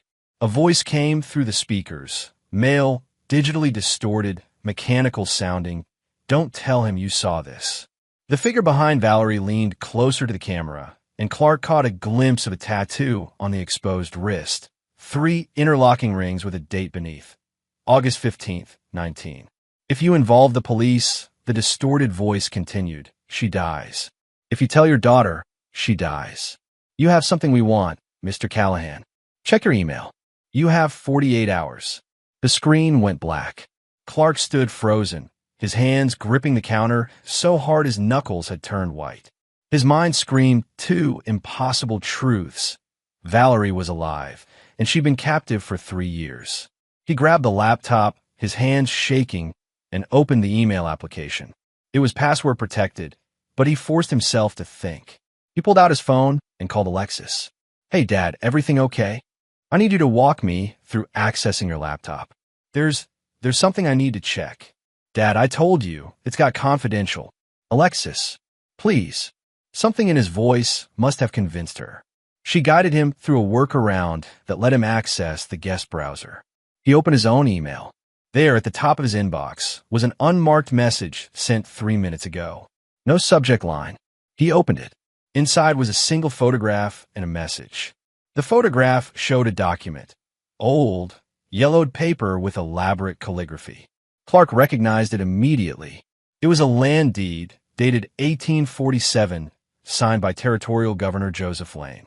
He'd seen it once before, 3 years ago, when Valerie had called him from Portland, breathless with excitement. I found it, Clark. The Whitmore deed. This proves everything. The land rights, the inheritance claim. This is going to make history. The email message was brief. You know what this is. You know where the original is. Bring it to the coordinates below within 48 hours. Come alone. No police. No tricks. When we have the deed, you get your wife back.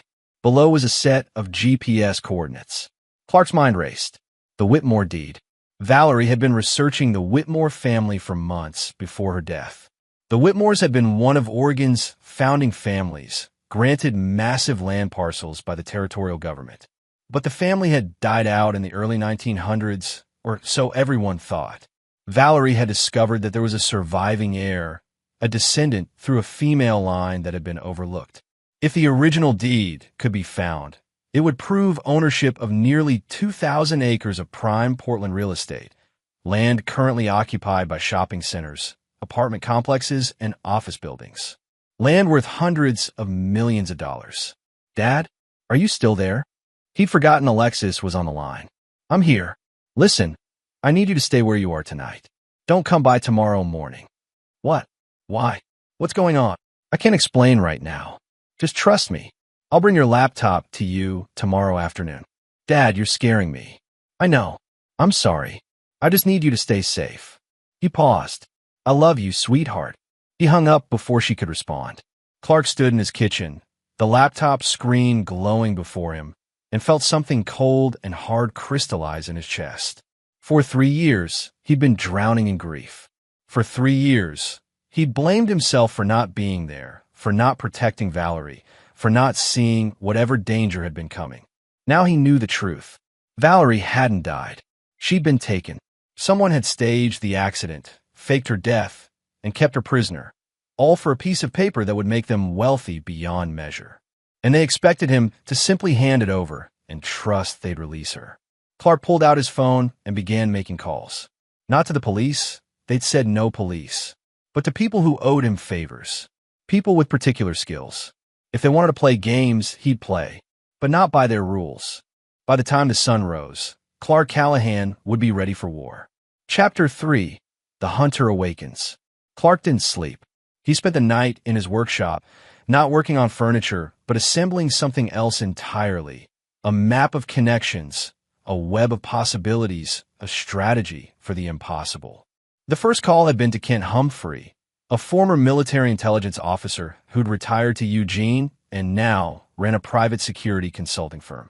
Clark had helped Kent restore his grandfather's roll-top desk 2 years ago, and they'd stayed in touch. Kent had the kind of resources and contacts that didn't appear in any phone book. I need information on a kidnapping, Clark had said without preamble. 3 years old. Victim presumed dead. Captors are professionals. You know you should call the FBI. Can't. They've made threats. A pause. How sure are you about this? I saw her on a video call 30 minutes ago. Another pause, longer this time. Give me the details. Clark had spent an hour walking Kent through everything. Valerie's research, the Whitmore deed, the staged accident, the video call. Kent had listened without interruption, taking notes. I'll make some calls, Kent had said finally. But Clark, if these people are sophisticated enough to fake a death and keep someone hidden for 3 years, they're not going to just hand her back when you deliver the deed. You know that, right? I know. So what's your play? I'm working on it. Now, as dawn broke over the Cascade foothills, Clark sat at his workbench, examining the photograph of the Whitmore deed. The problem was simple. He didn't have the original document. Valerie had found evidence that it existed, had traced it to a private collection, but as far as Clark knew, she'd never actually gotten her hands on it. So either the kidnappers didn't know that, or they believed Clark had access Valerie didn't. His phone buzzed. Kent, I've got preliminary information. The accident report on your wife's death has some irregularities. The investigating officer was Solomon Perkins, 20-year veteran. He retired 8 months after closing the case and moved to Hawaii. Bought a house for cash, $800,000, well above his pension grade. Clark's jaw tightened. He was paid off. Looks like it. I'm trying to track down the coroner who signed the death certificate, but she's proving harder to find. Name's Crystal Underwood. She left the medical examiner's office 6 months after your wife's case and hasn't worked in Oregon since. So we got at least 2 people involved in the cover-up. At least. But here's what's interesting. I pulled property records for Perkins's Hawaii house. It was purchased through an LLC, and that LLC traces back to a holding company owned by Dwight Wong. The name meant nothing to Clark. Ooh, real estate developer. made his fortune flipping commercial properties in the Pacific Northwest. He's worth north of $400 million. But here's the thing. About 5 years ago, he started buying up properties in Northwest Portland.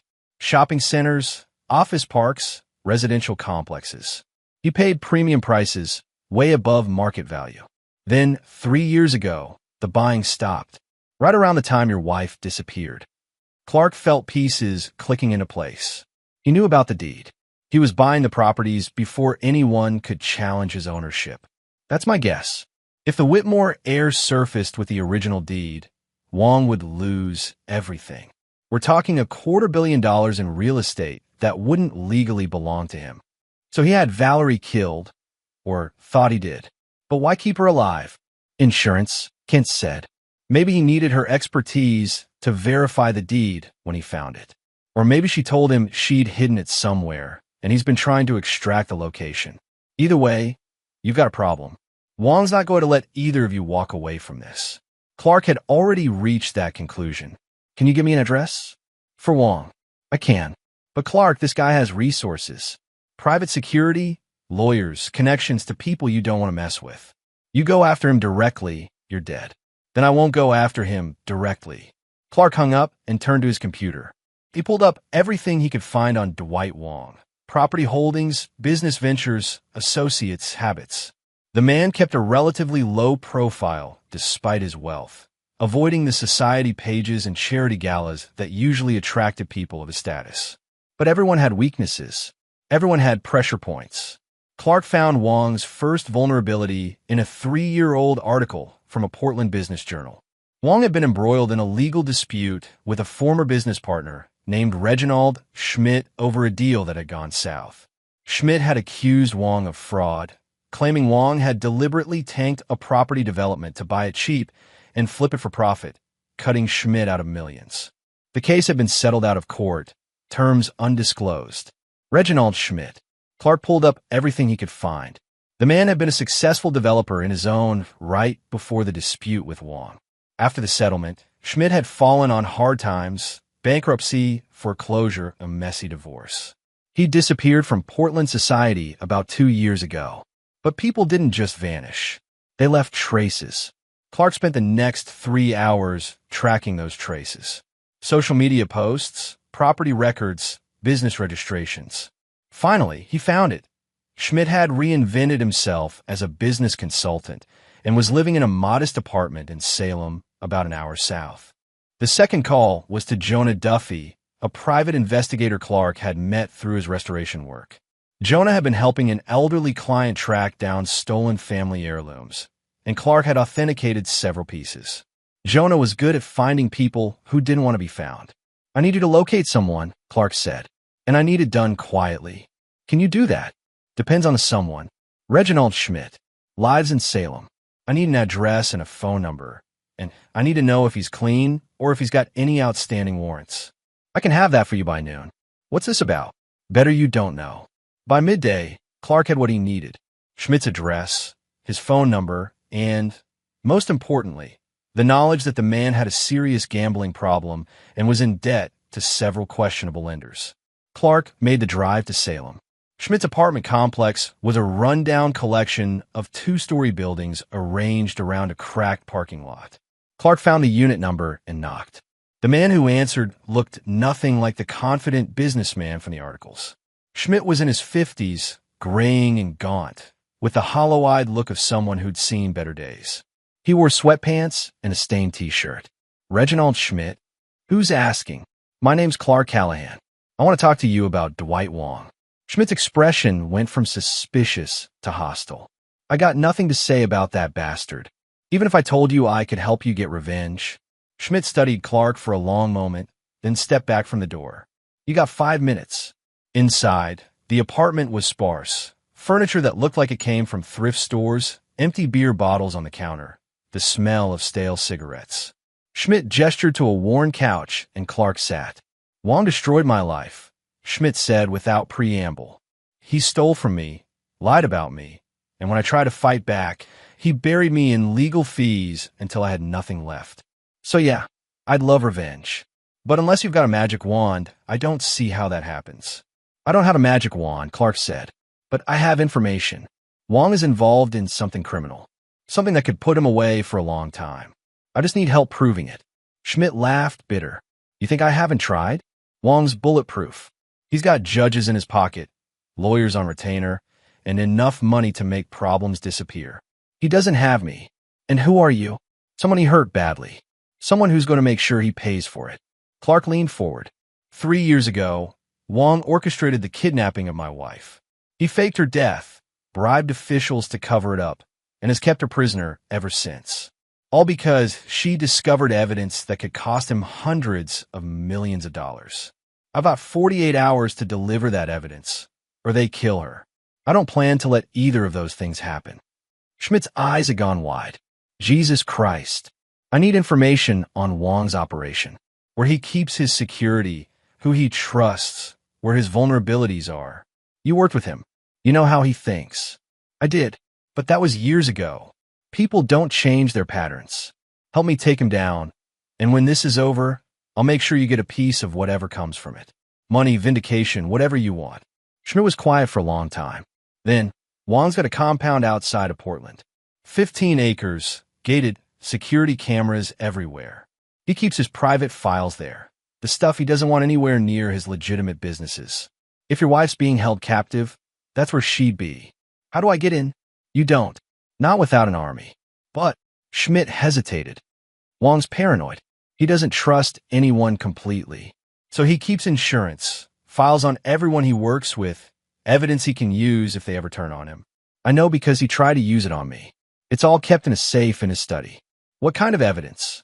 Financial records, recorded conversations, blackmail material. If he's holding your wife, there'll be proof of it in that safe. The question is how you get to it. Clark thought for a moment. Does he still have the same security company he used when you were partners?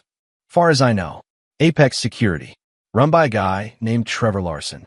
He's loyal to Wong because Wong pays him twice what anyone else would.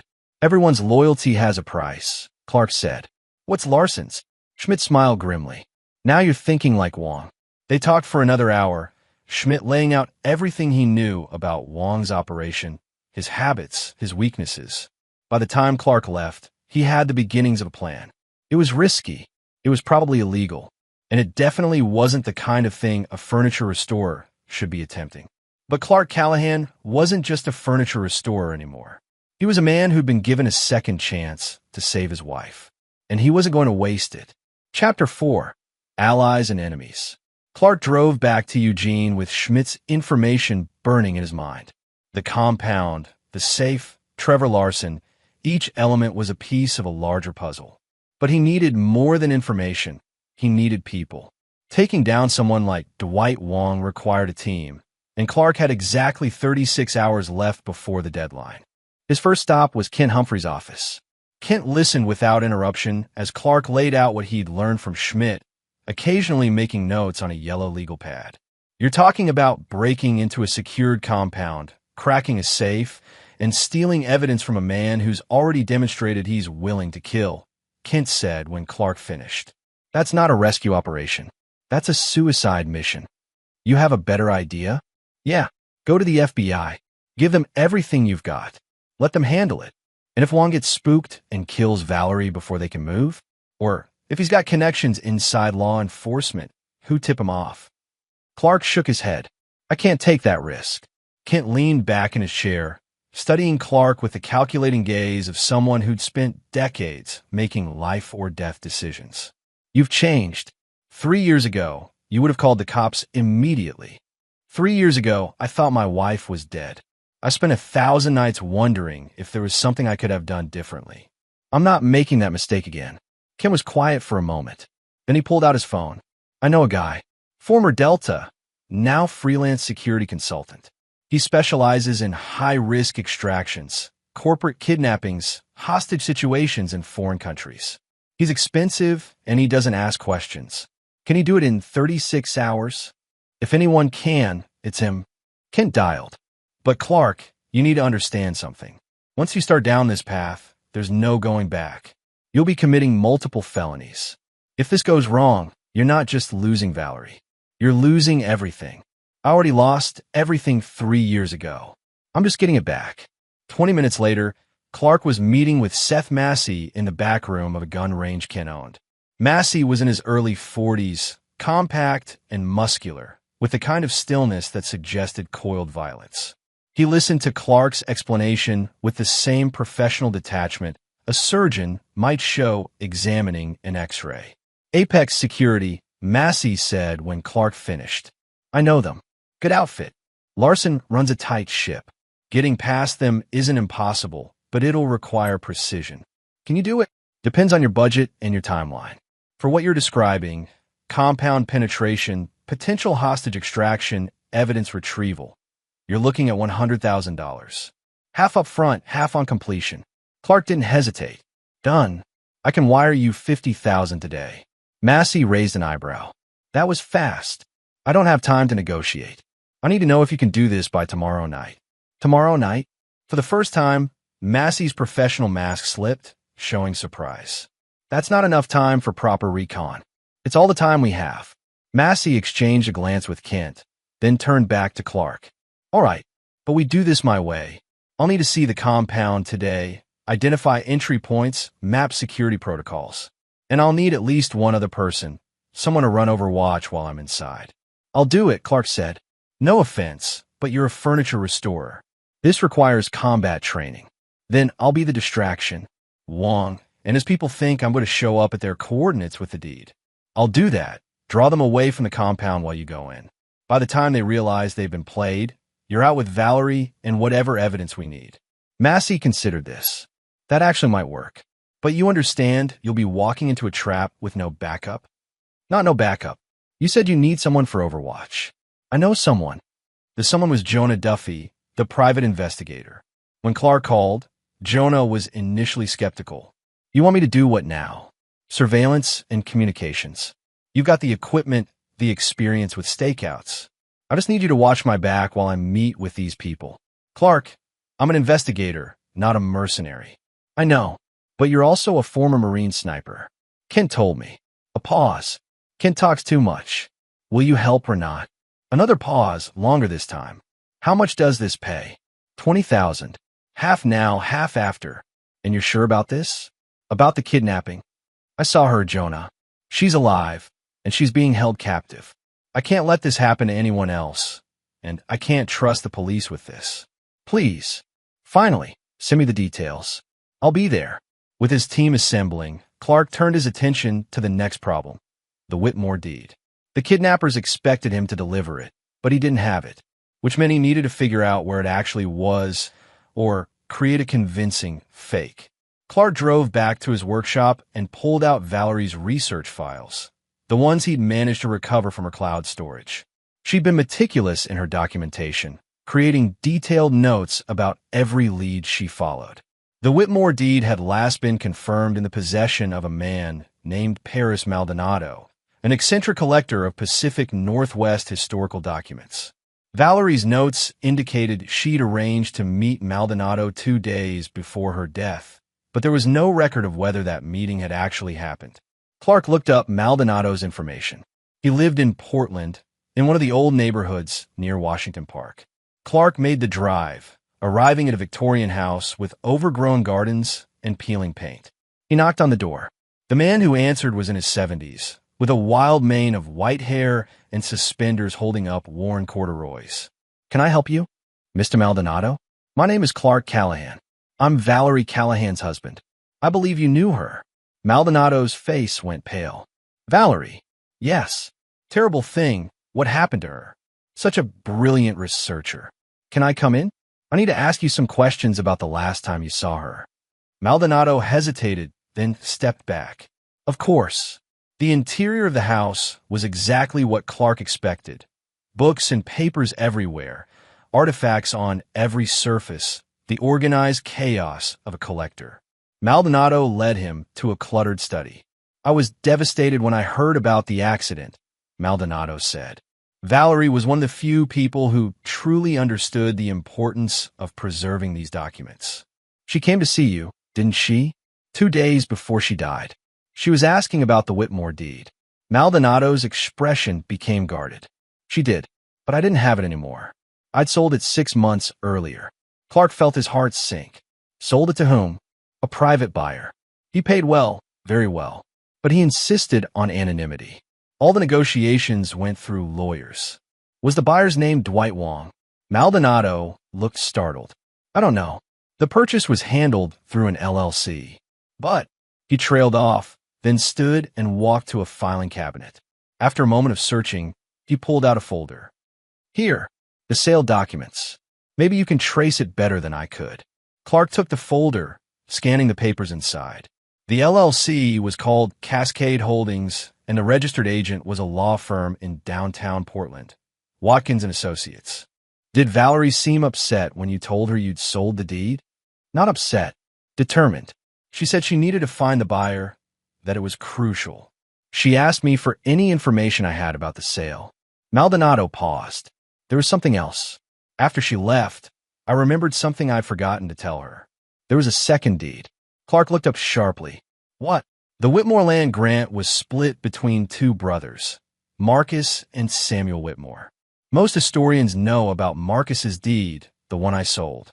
But Samuel received a separate grant, smaller but still substantial. That deed disappeared in the 1890s. I told this to Valerie when she called me the day of her accident, just a few hours before, well, she said it changed everything. Why would a second deed matter? Because it meant the heir would have claimed even more land, and it meant anyone trying to suppress the claim would need to find both deeds, not just one. Maldonado looked at Clark intently. Mr. Callahan, why are you asking about this now, after 3 years? Clark made a decision.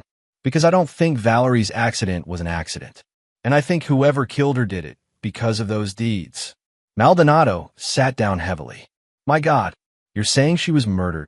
I'm saying I'm going to find out the truth. Do you have any idea where the second deed might be? No, but Valerie was onto something. She said she'd found a reference to it in the Portland archives in a collection of letters from the 1880s. If anyone could have tracked it down, it was her. Clark stood. Thank you for your time, Mr. Maldonado. And if anyone comes asking you these same questions, don't tell them what you told me. Should I be worried? I hope not. But be careful. Back in his car, Clark sat with the folder, his mind working through the implications. There were two deeds. Wong had purchased one, presumably to destroy it or hide it. But if Valerie had found the second deed, or found evidence of where it was, that would have been the real threat to Wong's empire. Which meant the kidnappers didn't just want a deed. They wanted the specific deed that Valerie had been searching for. The one they didn't have. Clark pulled out his phone and called Kent. I need you to get me into the Portland archives. Tonight. After hours. That's breaking and entering. Add it to the list. Can you do it? A sigh. I'll make some calls. 2 hours later, Clark was standing outside the Portland City Archives building with Kent and a nervous-looking young woman named Lacey Snyder, who worked as an assistant archivist. Kent had convinced her to let them in with a story about time-sensitive genealogical research, backed by a substantial cash incentive. You've got 2 hours, Lacey said, unlocking the door. After that, the security system resets and flags any motion inside. They made their way to the research room, and Clark pulled up the collection Maldonado had mentioned, the Whitmore family papers, letters, and documents from the 1880s. He started going through them systematically, looking for any mention of Samuel Whitmore or his land grant. An hour in, he found it, a letter dated March 1887, from a Portland lawyer to Samuel Whitmore's widow. The letter referenced the deed and associated documents currently held in trust pending resolution of the estate. The trust was managed by Portland Territorial Bank, an institution that had ceased to exist in 1891. But banks didn't just disappear. They merged, were acquired, changed names. Clark spent another 30 minutes tracking the lineage of Portland Territorial Bank through various incarnations until he found that its assets had eventually been absorbed by Columbia Trust, which still operated in Portland. I need to get into Columbia Trust, Clark said. Their document archives. If the deed was held in trust, there might be a record of where it ended up. Kent looked at his watch. Our 2 hours are almost up, and even if we could get into Columbia Trust, we need authorization to access their historical archives. Then we get authorization, or we break in. Clark, Kent, I've got less than 24 hours. I don't have time to do this the right way. I need that deed, or at least proof of where it is. Otherwise, when I walk into that meeting tomorrow, I'm as good as dead. Ken was quiet for a long moment. Then he pulled out his phone. Let me make a call. I might know someone who owes me a favor at Columbia Trust. But Clark, you need to think about what happens after tomorrow. Even if we get Valerie back, even if we get evidence against Wong, you're still going to have to deal with the consequences of what you're doing. I'll worry about consequences after Valerie's safe. They left the archives and Clark drove home, exhaustion beginning to creep in. He hadn't slept in 30 hours, running on adrenaline and coffee. But he couldn't stop now. Back at his house, he found a message waiting on his phone. Unknown number, text only. Your time is running out, Mr. Callahan. Tomorrow, 8 p.m., coordinates we sent. Come alone. No tricks. Clark texted back. I'll be there. Have the deed. He didn't, but he would. One way or another. Chapter 5, The Double Game. The next morning, Kent's contact at Columbia Trust came through. Fletcher Marquez was a senior vice president who'd worked with Kent during a fraud investigation years ago. After some persuasion and a carefully edited version of the truth, Marquez agreed to let Clark access the historical trust documents. I'm only doing this because Kent vouches for you, Marquez said, leading Clark through the bank's lower levels to a climate-controlled archive room. But if anyone asks, you were never here. The records from Portland Territorial Bank had been digitized, but the original documents were still maintained. Clark spent 3 hours going through boxes of century-old papers, his fingers careful with the fragile pages, his eyes scanning line after line of ornate handwriting.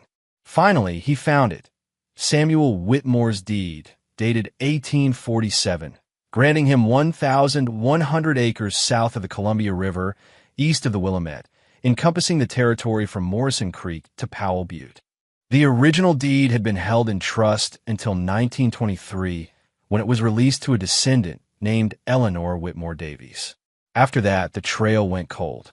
But clipped to the trust documents was a note, dated 1958, from an attorney representing the Davies estate.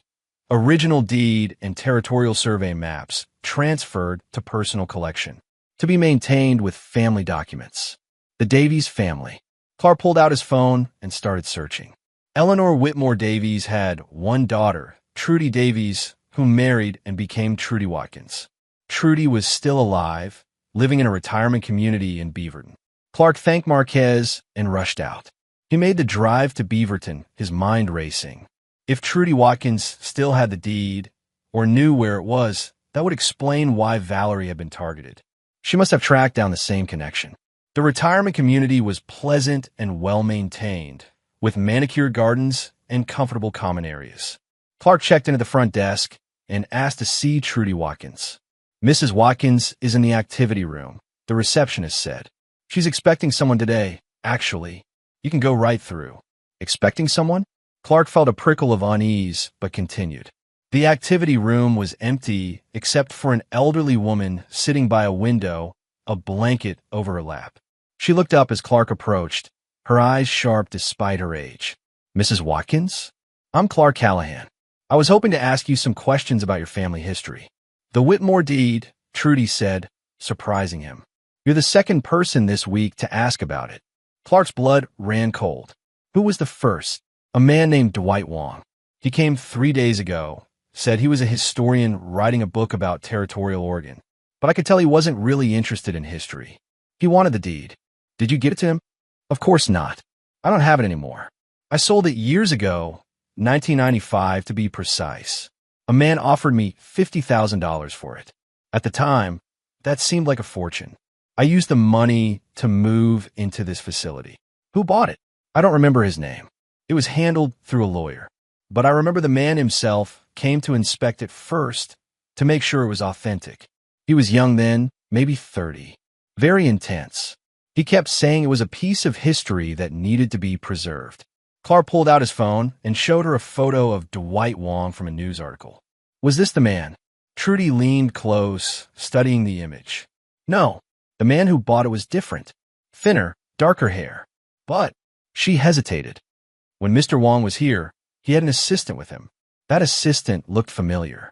I think he might have been the one who actually purchased the deed back then. Can you describe the assistant? Tall, maybe 6'2". Shaved head. He had a tattoo on his wrist. I noticed it because my grandson has the same one. 3 rings with a date underneath. Clark's hands went numb. 3 interlocking rings, the same tattoo he'd seen on the video call. The person holding Valerie captive had purchased the deed 25 years ago, which meant this conspiracy ran far deeper and longer than Clark had realized. Mrs. Watkins, did you tell Wong where the deed might be now? I told him what I'm telling you. I don't know. The man who bought it said he was a collector, that it would be kept safe. That's all I cared about. Do you remember anything else about him? Any detail? Trudy thought for a long moment. He had a scar. Right here. She traced a line from her left ear to her jawline, like he'd been cut with something. Clark thanked her and left, his mind reeling. The man with the tattoo had bought the deed in 1995, before Dwight Wong became wealthy, which meant either Wong had been planning this for decades, or the man with the tattoo was the primary player and Wong was just a partner, or a tool. Clark called Kent. I need you to find someone. Male, 6'2", shaved head, scar from left ear to jawline, tattoo of 3 interlocking rings with a date, August 15th, 19, on his left wrist. Purchased historical documents in Oregon in 1995. That's not much to go on. It's all I have. Can you run it through your databases? I'll try. But Clark, we're running out of time. It's 2 p.m. You're supposed to be at those coordinates in 6 hours. I know. How's Massey doing with his recon? He's at the compound now, posing as a utility inspector. Says security's tight, but manageable. He thinks he can get in through a maintenance access on the east side. But he'll need at least 90 minutes once you draw Wong's people away. He'll have it. What about Jonah? He's setting up Overwatch position now. He got a clean sight line to the meeting coordinates. If things go south, he can provide cover for your extraction. Good. I'm coming back to Eugene. I need to prepare. Clark drove back, but his thoughts kept returning to the man with the tattoo. Who was he? What was his connection to Dwight Wong? And why had he purchased the Whitmore deed a quarter century before it became valuable? The answer came from an unexpected source. As Clark was pulling into his driveway, his phone rang. Reginald Schmidt. I've been thinking about what you said. Schmidt began without preamble. About Wong and the kidnapping. There's something I didn't tell you yesterday. Someone I forgot about. Who? Wong has a fixer. Guy he uses for problems that need to disappear. I only met him once, years ago, but he scared the hell out of me. He handled some zoning issue Wong was having. The details don't matter. What matters is this guy wasn't just muscle. He was smart, strategic, and he's been with Wong since the beginning of his business, maybe longer. What's his name? I never knew his real name. Wong just called him Larson. Clark's mind connected the pieces. Trevor Larson? The security company owner? No, different guy. I mean, there might be a connection. Wong's security is run by Trevor Larson. But the fixer was someone else. Had a scar on his face. Always wore long sleeves, even in summer. The man with the tattoo. Schmidt, I need you to think. Did Wong ever mention how he knew this man? Where he came from? Not that I remember. But wait, there was one thing. Wong mentioned once that they'd grown up together, that they went way back. He said something about owing the guy his life. Childhood friends turned business partners. One became a real estate mogul, the other became his enforcer. And together, they've been planning this scheme for decades, quietly acquiring properties, waiting for the moment when they could eliminate the last obstacle to their empire. Valerie had been that obstacle. Clark thanked Schmidt and hung up. He had 4 hours until the meeting. 4 hours to finalize his plan, coordinate with his team, and prepare for a confrontation that would likely end with someone dead. He went into his workshop and pulled out the items he'd assembled. A GPS tracker, a voice recorder, copies of everything he'd found about the Whitmore deed, and a letter he'd written to Alexis, to be opened only if he didn't return. His phone buzzed. A text from Kent. Massey's ready. Jonah's in position. Your move. Clark texted back, heading out in 30 minutes. He had one more call to make. He dialed Alexis. Dad? Where have you been? I've been trying to reach you all day. I know. I'm sorry. Listen, I need you to do something for me. What's going on? You've been acting strange since. Alexis, His voice was firm. I need you to listen. Tomorrow morning, I need you to go to Kent Humphrey's office in Eugene. He's going to have some documents for you. If I don't call you by 9 a.m., I need you to take those documents to the FBI field office in Portland. Ask for Special Agent Terrence Thomas. Tell him everything. Dad, you're scaring me. What's happening? I can't explain right now, but I need you to promise me you'll do this. I promise, but I love you, sweetheart. Remember that. Whatever happens, remember I love you. He hung up before she could respond. Clark loaded his truck and headed for the coordinates the kidnappers had sent. They were in the Gifford-Pinchot National Forest, an hour northeast of Portland. Remote, isolated, perfect for an ambush. But Clark wasn't walking into this blind. As he drove, he activated the voice recorder in his pocket and called Seth Massey. I'm en route. You have the compound location. Confirmed. I'm 30 minutes out. Once you've engaged them, I'll move in. Remember, Valerie's your first priority.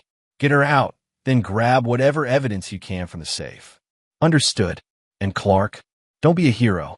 You make the trade, you stall as long as you can, then you get clear. We've done our part. You don't need to die for this. I'll keep that in mind. Clark drove into the mountains as the sun began to set, the sky turning gold and orange. The coordinates led him to a logging road that cut through dense forest. He followed it until he reached a clearing with an abandoned ranger station, its windows boarded up, its parking lot cracked and overgrown. Two vehicles were already there, a black SUV and a white van. Clark parked and got out, his heart pounding. The clearing was silent except for the wind in the trees. He checked his phone. No signal. The door of the ranger station opened, and a man stepped out. Tall, shaved head, scar from ear to jawline. The man from the video call. Mr. Callahan, the man said, his voice natural now, not distorted. You're punctual. I appreciate that. Where's my wife? She's safe. For now. Did you bring the deed? Clark held up a document case. It's here, but I want to see Valerie first. The man smiled. That's not how this works. You give me the deed, I verify it's authentic, then you get your wife. Those are the terms. And I'm supposed to just trust you'll honor them? You don't have a choice. Behind the man, the van's side door slid open. Two more men stepped out, one of them holding a rifle. Clark stood his ground. I want proof she's alive. Right now. The man with the scar considered this, then pulled out a phone. He tapped the screen and held it up. On it, Clark could see Valerie, still bound to the chair but alive. She looked directly at the camera. Clark, she said, her voice weak but clear. Don't. The man ended the video. Satisfied? Now give me the deed. How do I know you won't kill us both once you have it? You don't. But you're out of options. Hand it over or I'll put a bullet in your wife's head and dump both your bodies in the woods. This can end two ways, Mr. Callahan. Choose wisely. Clark took a deep breath. Everything depended on the next few minutes. If Massey couldn't get to Valerie in time, if Jonah couldn't provide the cover he'd need to escape, this was it. He stepped forward, holding out the document case. The man with the scar took it and opened it. Inside were documents, historical papers, careful forgeries Clark had created using samples from the Portland archives. They'd pass a cursory inspection, but wouldn't hold up to serious scrutiny. But they didn't need to. They just needed to buy time. The man studied the papers, his expression focused. Behind him, the other two men had moved closer, their attention also on the documents. Clark's phone, tucked in his pocket, was recording everything. The GPS tracker in the document case would lead authorities here if things went wrong. And 30 miles away, Seth Massey was breaking into Dwight Wong's compound to free the only person in the world Clark couldn't live without. The man with the scar looked up. These are impressive forgeries, Mr. Callahan, but they're not the real deed. Clark's blood turned to ice. The man smiled. Did you really think we wouldn't verify? We've had experts examine copies of the original. These papers are close, but not close enough. He pulled out a gun. I gave you a chance to do this the easy way. Now we do it my way. You're going to tell me where the real deed is, or I'm going to start cutting pieces off your wife. And when I'm done with her, I'll start on your daughter. Time seemed to slow. Clark saw the gun rising, saw the other men moving to flank him, saw his carefully constructed plan disintegrating. And then, from the tree line, came the sharp crack of a rifle shot. Chapter 6. blood and iron. The man with the rifle went down before he could even register what was happening. A second shot, and the other gunman collapsed, clutching his shoulder. Jonah Duffy was earning his $20,000. Clark dove behind his truck as the man with the scar, now identified as the real threat, fired 3 rapid shots in the direction of Jonah's position. But Jonah had already moved, his military training evident in the way he'd set up multiple firing positions. "You brought backup," the man snarled at Clark. "That was stupid." "No," Clark said, pulling his own weapon, a 9mm he'd purchased legally that morning. "What was stupid was thinking I'd come here defenseless." He hadn't wanted to shoot anyone. Violence wasn't in his nature. But these men had stolen 3 years of his life, had tortured his wife, had threatened his daughter. They'd turned him into something he'd never been before. They turned him into someone who could kill to protect his family. Clark fired twice. The first shot missed. The second caught the man with the scar on the thigh, and he went down cursing. Clark ran forward, kicked the gun away, and stood over him. "Where is she?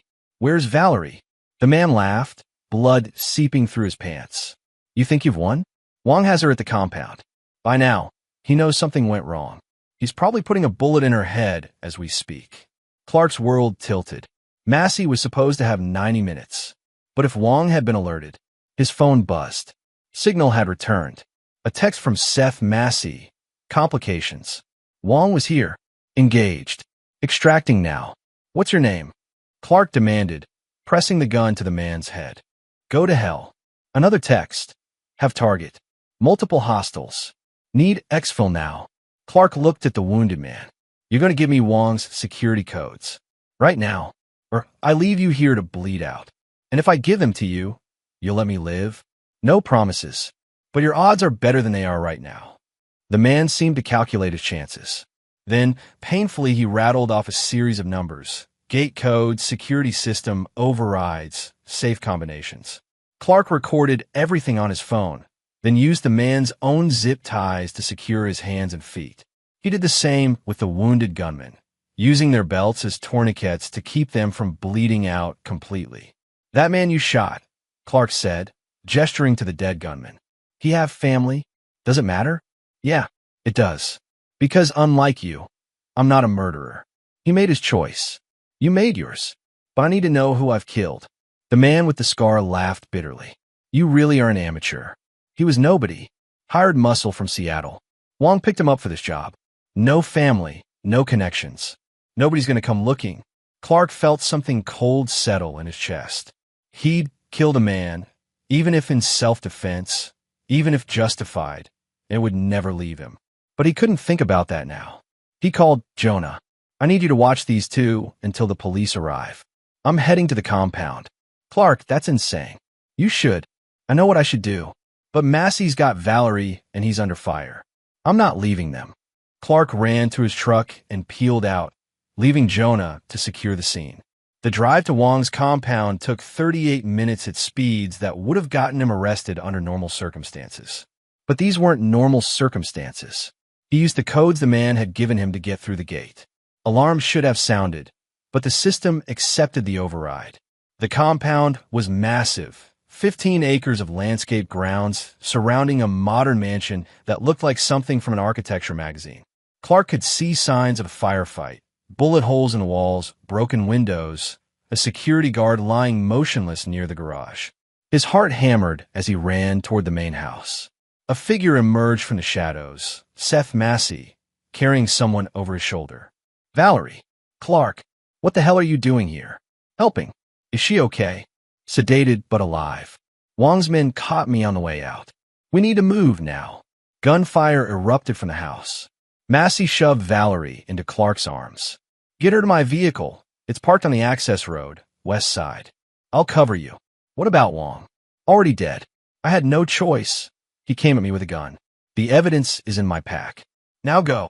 Clark ran, carrying Valerie's unconscious weight, his muscles screaming. Behind him, he heard Massey returning fire, the sharp bark of his rifle steady and professional. He found Massey's vehicle, a nondescript SUV, and gently laid Valerie in the back seat. She was breathing steadily, her pulse strong.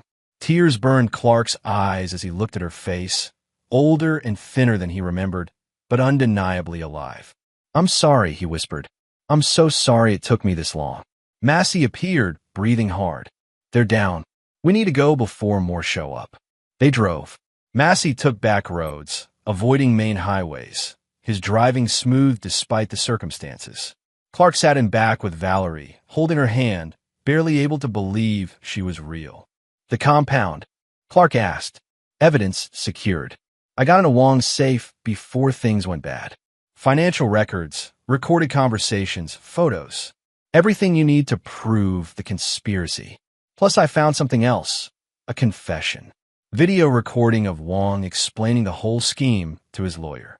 Insurance, probably, in case the lawyer ever turned on him. It's damning. And Wong, dead, like I said. Self-defense, clean shoot. But Clark, you need to understand, this isn't over. That man at the ranger station, whoever he is, he's not the only one involved in this. Wong had partners, investors, people who benefited from keeping the Whitmore deed suppressed. When this goes public, there's going to be blowback. Let them come. I've got my wife back. That's all I care about." Valerie stirred, her eyelids fluttering. "Clark, I'm here. You're safe. The deed, Samuel's deed, I hid it. Should rest. We'll figure it out." "No, listen." Her voice was weak but urgent. "I knew they were coming for me. I hid the deed where only you would think to look. Our anniversary. The place we got engaged. Under the..." She faded out again. Clark's mind raced. Their anniversary.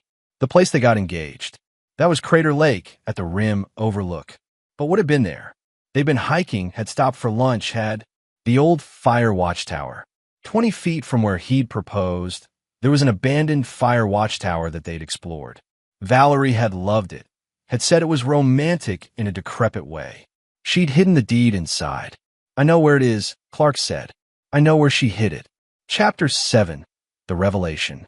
Valerie slept for 18 hours, her body recovering from whatever cocktail of sedatives Wong's people had been giving her.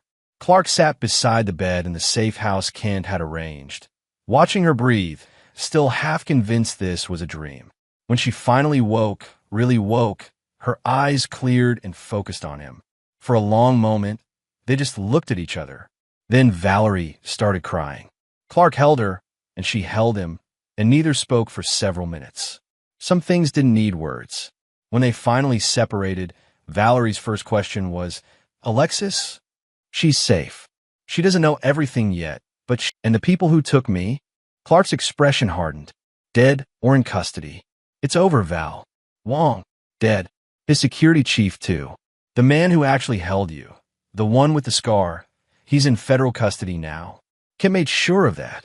He's singing like a bird, giving up everyone involved in the conspiracy." Valerie closed her eyes. "His name is Melvin McDaniel. He and Wong grew up together in Portland in the foster system. They were like brothers. When Wong started making money in real estate, McDaniel was his enforcer, handled the dirty work, intimidated rivals, made problems disappear. How long were you investigating them before they grabbed you?" 6 months. I didn't know it was Wong at first. I was just following the trail of the Whitmore deed. But the more I dug, the more I realized someone was actively suppressing any information about the Whitmore heirs. Property titles being altered, genealogical records going missing, researchers being bought off or threatened. When I finally connected it to Wong, I knew I was in danger. "Why didn't you tell me?" "I was going to. I'd found Samuel Whitmore's deed, verified its authenticity. I was planning to bring it to you that night, have you hide it somewhere safe. But they got to me first." She touched his face. "They kept me in that room for 3 years, Clark. 3 years. Sometimes they'd bring me up to verify documents, to help them track down other potential heirs. They wanted to make sure no one could ever challenge Wong's holdings. How did you survive? I kept telling myself you'd figure it out, that you'd never believe I'd just died in an accident, that you'd keep looking." Her voice broke. "But 3 years is a long time. I started to think maybe you'd moved on. Maybe you'd given up. Never. I never stopped looking. I just didn't know where to look." Valerie managed a weak smile. "And now you found me. But Clark, we need to get that deed. It's the only physical proof that validates everything else. Without it, Wong's partners could claim the digital evidence was fabricated. I know where it is. Crater Lake. The old watchtower. You remembered. How could I forget? Best day of my life until today. Kent appeared in the doorway. Sorry to interrupt, but we've got a problem. The FBI wants to talk to you both. Special Agent Terrence Thomas is outside. Clark tensed. What does he want? To take your statements and to offer you a deal. The Bureau is prepared to grant you immunity for any laws you broke in the course of rescuing Valerie, in exchange for your full cooperation in prosecuting Wong's associates. And if we don't cooperate, then you're looking at charges for breaking and entering, assault with a deadly weapon, and potentially murder, depending on how the shooting at the ranger station plays out. Clark looked at Valerie. She nodded. Let's talk to them. Agent Thomas was in his 50s, with gray hair and the tired eyes of someone who'd seen too much. He listened without interruption as Clark and Valerie walked him through everything. The kidnapping, the conspiracy, the real estate fraud, the evidence they'd gathered. When they finished, Thomas sat back. This is one of the most elaborate criminal conspiracies I've encountered in 30 years. We're talking about dozens of people involved, lawyers, officials, security personnel. Wong had his fingers in everything. So you believe us? Clark asked. I do. We've already started arresting people based on the evidence Mr. Massey turned over. But I need that deed. Physical evidence will make the case airtight. We'll get it for you, Clark said. But I have conditions. You're not really in a position to negotiate. No, I'm a man who just handed you the biggest corruption case in Oregon history. I think I've earned the right to make some requests. Thomas smiled slightly. Fair enough. What do you want? Full immunity for everyone who helped me. Kent Humphrey, Seth Massey, Jonah Duffy, Reginald Schmidt. They broke laws to help me, and I won't let them pay for that. Done. What else? Protective custody for my daughter until this is resolved. And I want your word that when this goes to trial, Valerie won't be treated like a victim who needs to be saved. She's a survivor. She's a hero, and she deserves to be recognized as such. Thomas extended his hand. You have my word. Now let's go get that deed. The drive to Crater Lake took 5 hours. Clark drove with Valerie beside him, the FBI following in 2 vehicles. It felt surreal. After 3 years of grief and 3 days of violence, they were finally together again, driving through the mountains like they used to. Valerie was quiet for most of the drive, processing everything. Finally, she said, I heard you during those 3 years. Sometimes McDaniel would leave his phone on when he came to check on me, and I could hear him talking. He mentioned you a few times, said you were asking questions, poking around. It gave me hope. I should have found you sooner. You found me. That's what matters. And Clark, what you did, assembling that team, risking everything, I've never been more proud of anyone in my life. I killed a man, Val, at the ranger station. I shot him, and he died. In self-defense. Protecting me. That's not murder, that's love. It doesn't feel like love. It feels like I crossed a line I can't uncross. Maybe, but you came back from it. You're still you, still the man who cares about whether that gunman had a family, still the man who wants to make sure his friends don't face consequences for helping him. That's who you are, Clark. Don't let one act of necessary violence change that. They reached Crater Lake as the sun was setting, the water impossibly blue against the surrounding cliffs. Clark led the group to the old fire watchtower, a rickety structure that looked like it might collapse in a strong wind. You hid it in there? Thomas asked dubiously. She hid it somewhere that would mean something to us, but that no one else would think to look. Clark climbed the tower carefully, the wood creaking under his weight. At the top was a small observation room, its windows broken, its floor littered with debris. He and Valerie had carved their initials in the wall during that visit 15 years ago. Clark found the carving, CC plus VM, with a heart around them. Below it, Valerie had carved 4 numbers, their anniversary date. Clark counted floorboards from the north wall, using the numbers as coordinates. The 4th board was loose. He pried it up. Inside the hollow underneath was a metal document tube, wrapped in plastic to protect it from moisture. Clark pulled it out and opened it. Inside was a sheet of parchment, yellowed with age, covered in elaborate script. The Whitmore deed, signed by Joseph Lane himself. "I'll be damned," Thomas said when Clark brought it down. "She actually found it." "She always finds what she's looking for," Clark said, smiling at Valerie. "That's why I married her." Chapter 8. Reckonings. The trial began 4 months later. Melvin McDaniel, facing life in prison, had indeed sung like a bird, as Kent had predicted. His testimony revealed a conspiracy that stretched back 30 years and involved over 40 people. Everyone from real estate developers to government officials to lawyers and bankers. The courtroom was packed. Clark sat in the gallery with Alexis, watching as Valerie took the stand. She'd recovered well from her ordeal, putting on weight, her color returning. But there was a hardness in her eyes now that hadn't been there before. The prosecution walked her through her captivity in clinical detail. The isolation, the threats, the constant fear. The way McDaniel and Wong had used her expertise to help them track down and eliminate any evidence of the Whitmore heirs. "They kept me alive because I was useful," Valerie testified. "The moment I stopped being useful, I knew they'd kill me. So I gave them just enough information to keep them searching, but never enough to actually find what they were looking for." "Why didn't you tell them where you'd hidden the deed?" the prosecutor asked. "Because that deed represented justice for the Whitmore family. They were cheated out of their inheritance, erased from history. I wasn't going to let that happen, even if it cost me my life." When the defense cross-examined her, they tried to suggest she'd been a willing participant in Wong's schemes, that her captivity was fabricated. Valerie destroyed them. "If I was a willing participant," she said coldly, "why did Dwight Wong try to kill my husband at that compound? Why did Melvin McDaniel keep me chained to a chair for 3 years?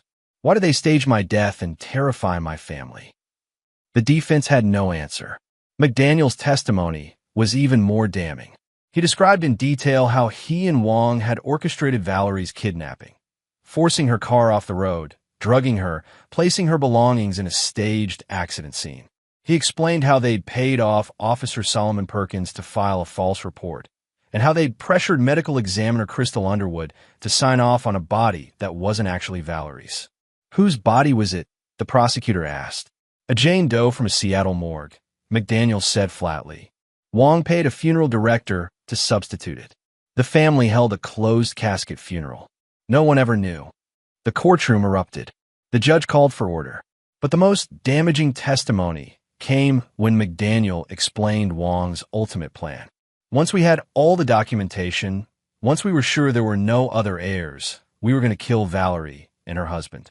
Make it look like a murder-suicide.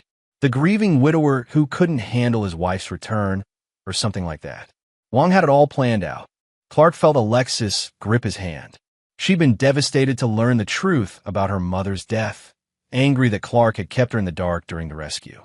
But she'd eventually understood. And now, hearing how close they'd both come to dying, she seemed to be processing it all over again. The trial lasted 6 weeks. In the end, Melvin McDaniel received life without parole. The various lawyers, officials, and accomplices received sentences ranging from 5 to 25 years. Solomon Perkins, the corrupt police officer, got 15 years. Crystal Underwood, the medical examiner, got 10. But the biggest revelation came during the sentencing phase, when the judge ordered the return of the disputed properties to their rightful owner. That owner turned out to be Flora Everett, an 86-year-old retired teacher living in Eugene.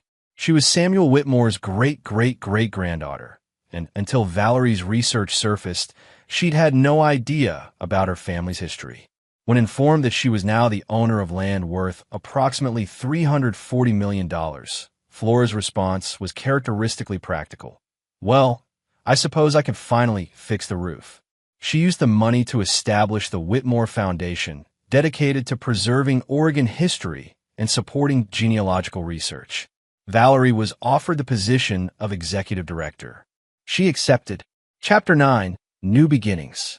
1 year after Valerie's rescue, Clark stood in his workshop, putting the finishing touches on a custom dining table. It was made from reclaimed Oregon black walnut, the grain figured and beautiful, the joinery invisible. It was some of his best work. Valerie appeared in the doorway. "That's gorgeous. Who's it for?" "Us. I figured after everything we've been through, We deserve a table big enough for the family dinners we're going to start having. Family dinners? Alexis is moving back to Eugene. She got a job with the FBI's digital forensics unit here. She'll be working with Agent Thomas. Actually, turns out he was impressed with her skills. Valerie smiled. That's wonderful. She told me yesterday she's bringing someone to Thanksgiving. A boyfriend, apparently. I heard. Kent's son of all people. Small world. Small town, anyway. Clark set down his tools and wiped his hands. There's something else. Seth Massey called. He's retiring from the extraction business. Wants to know if we need a security consultant for the foundation. Do we? Probably not. But I told him we'd find something for him. He saved your life. That's worth something. He saved both our lives. As did Kent and Jonah. We owe them everything. I know, which is why I set up trust funds for each of them. From Flora's reward money. They all tried to refuse, but I insisted. How much? Enough that they don't have to worry for a while. Clark paused. I also donated a substantial amount to a fund for the families of law enforcement killed in the line of duty, including the family of that gunman I shot. Turns out he did have a sister. She's raising his 2 kids on her own now. Oh, Clark, I know it doesn't make up for it, but it's something. They stood together in the workshop, surrounded by the smell of sawdust and linseed oil. After a moment, Valerie said, Do you regret it? What you did to save me. No. I regret that it was necessary. I regret that people died. But I don't regret getting you back. I'd do it again in a heartbeat, even knowing what it cost. Especially knowing what it cost. Because now I know what you're worth. What we're worth. And it's more than any amount of money or property or a clean conscience. You're everything, Val. You always were. She kissed him, and for a moment, everything was perfect. Later that evening, they drove to Alexis's new apartment for dinner. She decorated it with a mix of modern furniture and family heirlooms, including the antique globe that had been Valerie's prized possession, which Alexis had carefully preserved during the 3 years she'd thought her mother was dead. Alexis's boyfriend turned out to be Kent's younger son, Trevor, no relation to Trevor Larson, the security company owner who is currently serving 15 years for his role in the conspiracy. This Trevor was a software engineer, earnest and kind, clearly devoted to Alexis. They sat around Alexis's small table, too small, but that would change when Clark's custom table was finished, and shared a meal. For the first time in years, Clark felt something like peace. To family, Alexis said, raising her glass. The ones we're born with and the ones we choose. To family, they echoed. Later, as Clark and Valerie drove home through the Eugene night, Valerie said, I never asked you. When you thought I was dead, during those 3 years, did you ever think about moving on? Finding someone else? Never. Not once. I knew something was wrong. I didn't know what, but I knew. You don't spend 20 years with someone and not recognize when the story doesn't make sense. Thank you for not giving up on me. Thank you for staying alive. For fighting. For hiding that deed where I'd find it. We make a good team. The best. They drove in comfortable silence for a while. Then Clark said, Flora wants to commission a series of display cases for the foundation. Historical documents, artifacts, that sort of thing. She asked if I'd be interested in doing the woodwork. Are you? I think so. Seems fitting somehow. Preserving history, making sure these stories don't disappear. Like the Whitmore story almost did. Exactly. They pulled into their driveway. The house looked welcoming in the porch light, warm and solid. Clark had spent the last year restoring it properly, fixing all the little things that had been neglected during his grief. It felt like home again. As they climbed the steps to the front door, Valerie stopped. Clark, there's something I need to tell you. His heart skipped. What? During the trial, while I was testifying, I realized something. Those 3 years in captivity, they changed me. I'm not the same person I was before. I'm harder now, more cynical, less trusting. That's understandable. But I don't want to be that person. I don't want what they did to me to define the rest of my life. So I've been seeing a therapist, working through the trauma. And it's helping, but it's hard. Clark took her hands. We'll do it together. Whatever you need, however long it takes. We'll do it together. Promise. Promise. Inside, they found a bottle of wine and sat in the living room, the house quiet around them. Valerie curled into Clark's side, and he held her, marveling at the simple fact of her presence. "What are you thinking about?" she asked after a while. "That video call. When I first saw your face on that screen, I thought I was losing my mind. That grief had finally broken me, and I was hallucinating. But you weren't. No, you were alive. You've been alive the whole time. And I've been mourning you for nothing. Not for nothing. You mourned because you loved me. That's not nothing. That's everything." They sat in silence, watching the fire Clark had built in the fireplace. Finally, Valerie said, "Do you think it's really over?" "All of it. The trials are done. Wong's dead. McDaniel's in prison.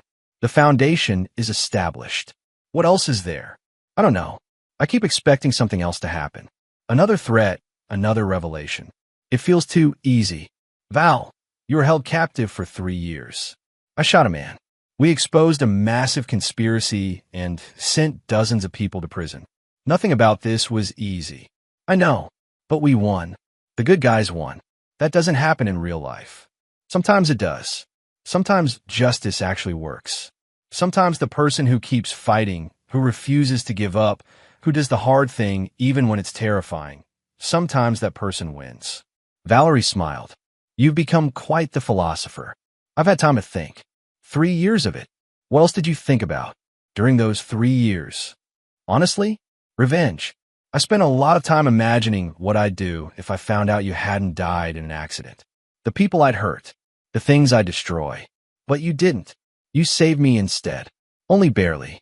If McDaniel had played it smarter, if Wong had been more careful, if any of a dozen things had gone differently, you'd still be in that room. Or worse. But I'm not. I'm here. We're both here. And we have the rest of our lives ahead of us." Clark pulled her closer. "I love you. I never stopped loving you. Not for a single day. I love you too. Thank you for finding me. Thank you for being the kind of man who'd risk everything to save me. Thank you for being worth saving."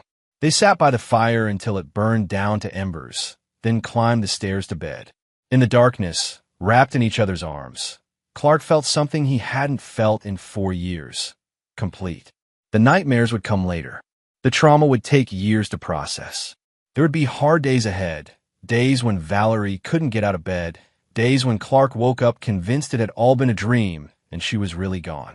But they'd face those days together, because that's what marriage meant. Not the vows you spoke on your wedding day, but the promises you kept when everything fell apart. The choice to keep fighting when fighting seemed impossible. The refusal to let go even when letting go would be easier. Clark had made those choices. So had Valerie. And now, finally, they'd earned their happy ending.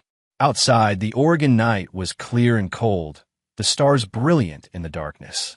Inside, two people who'd been torn apart by cruelty and greed held each other and dreamed of a future they'd almost lost.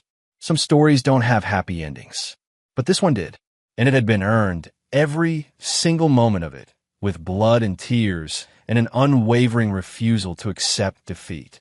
The bad guys were punished. The good guys survived. Justice was served.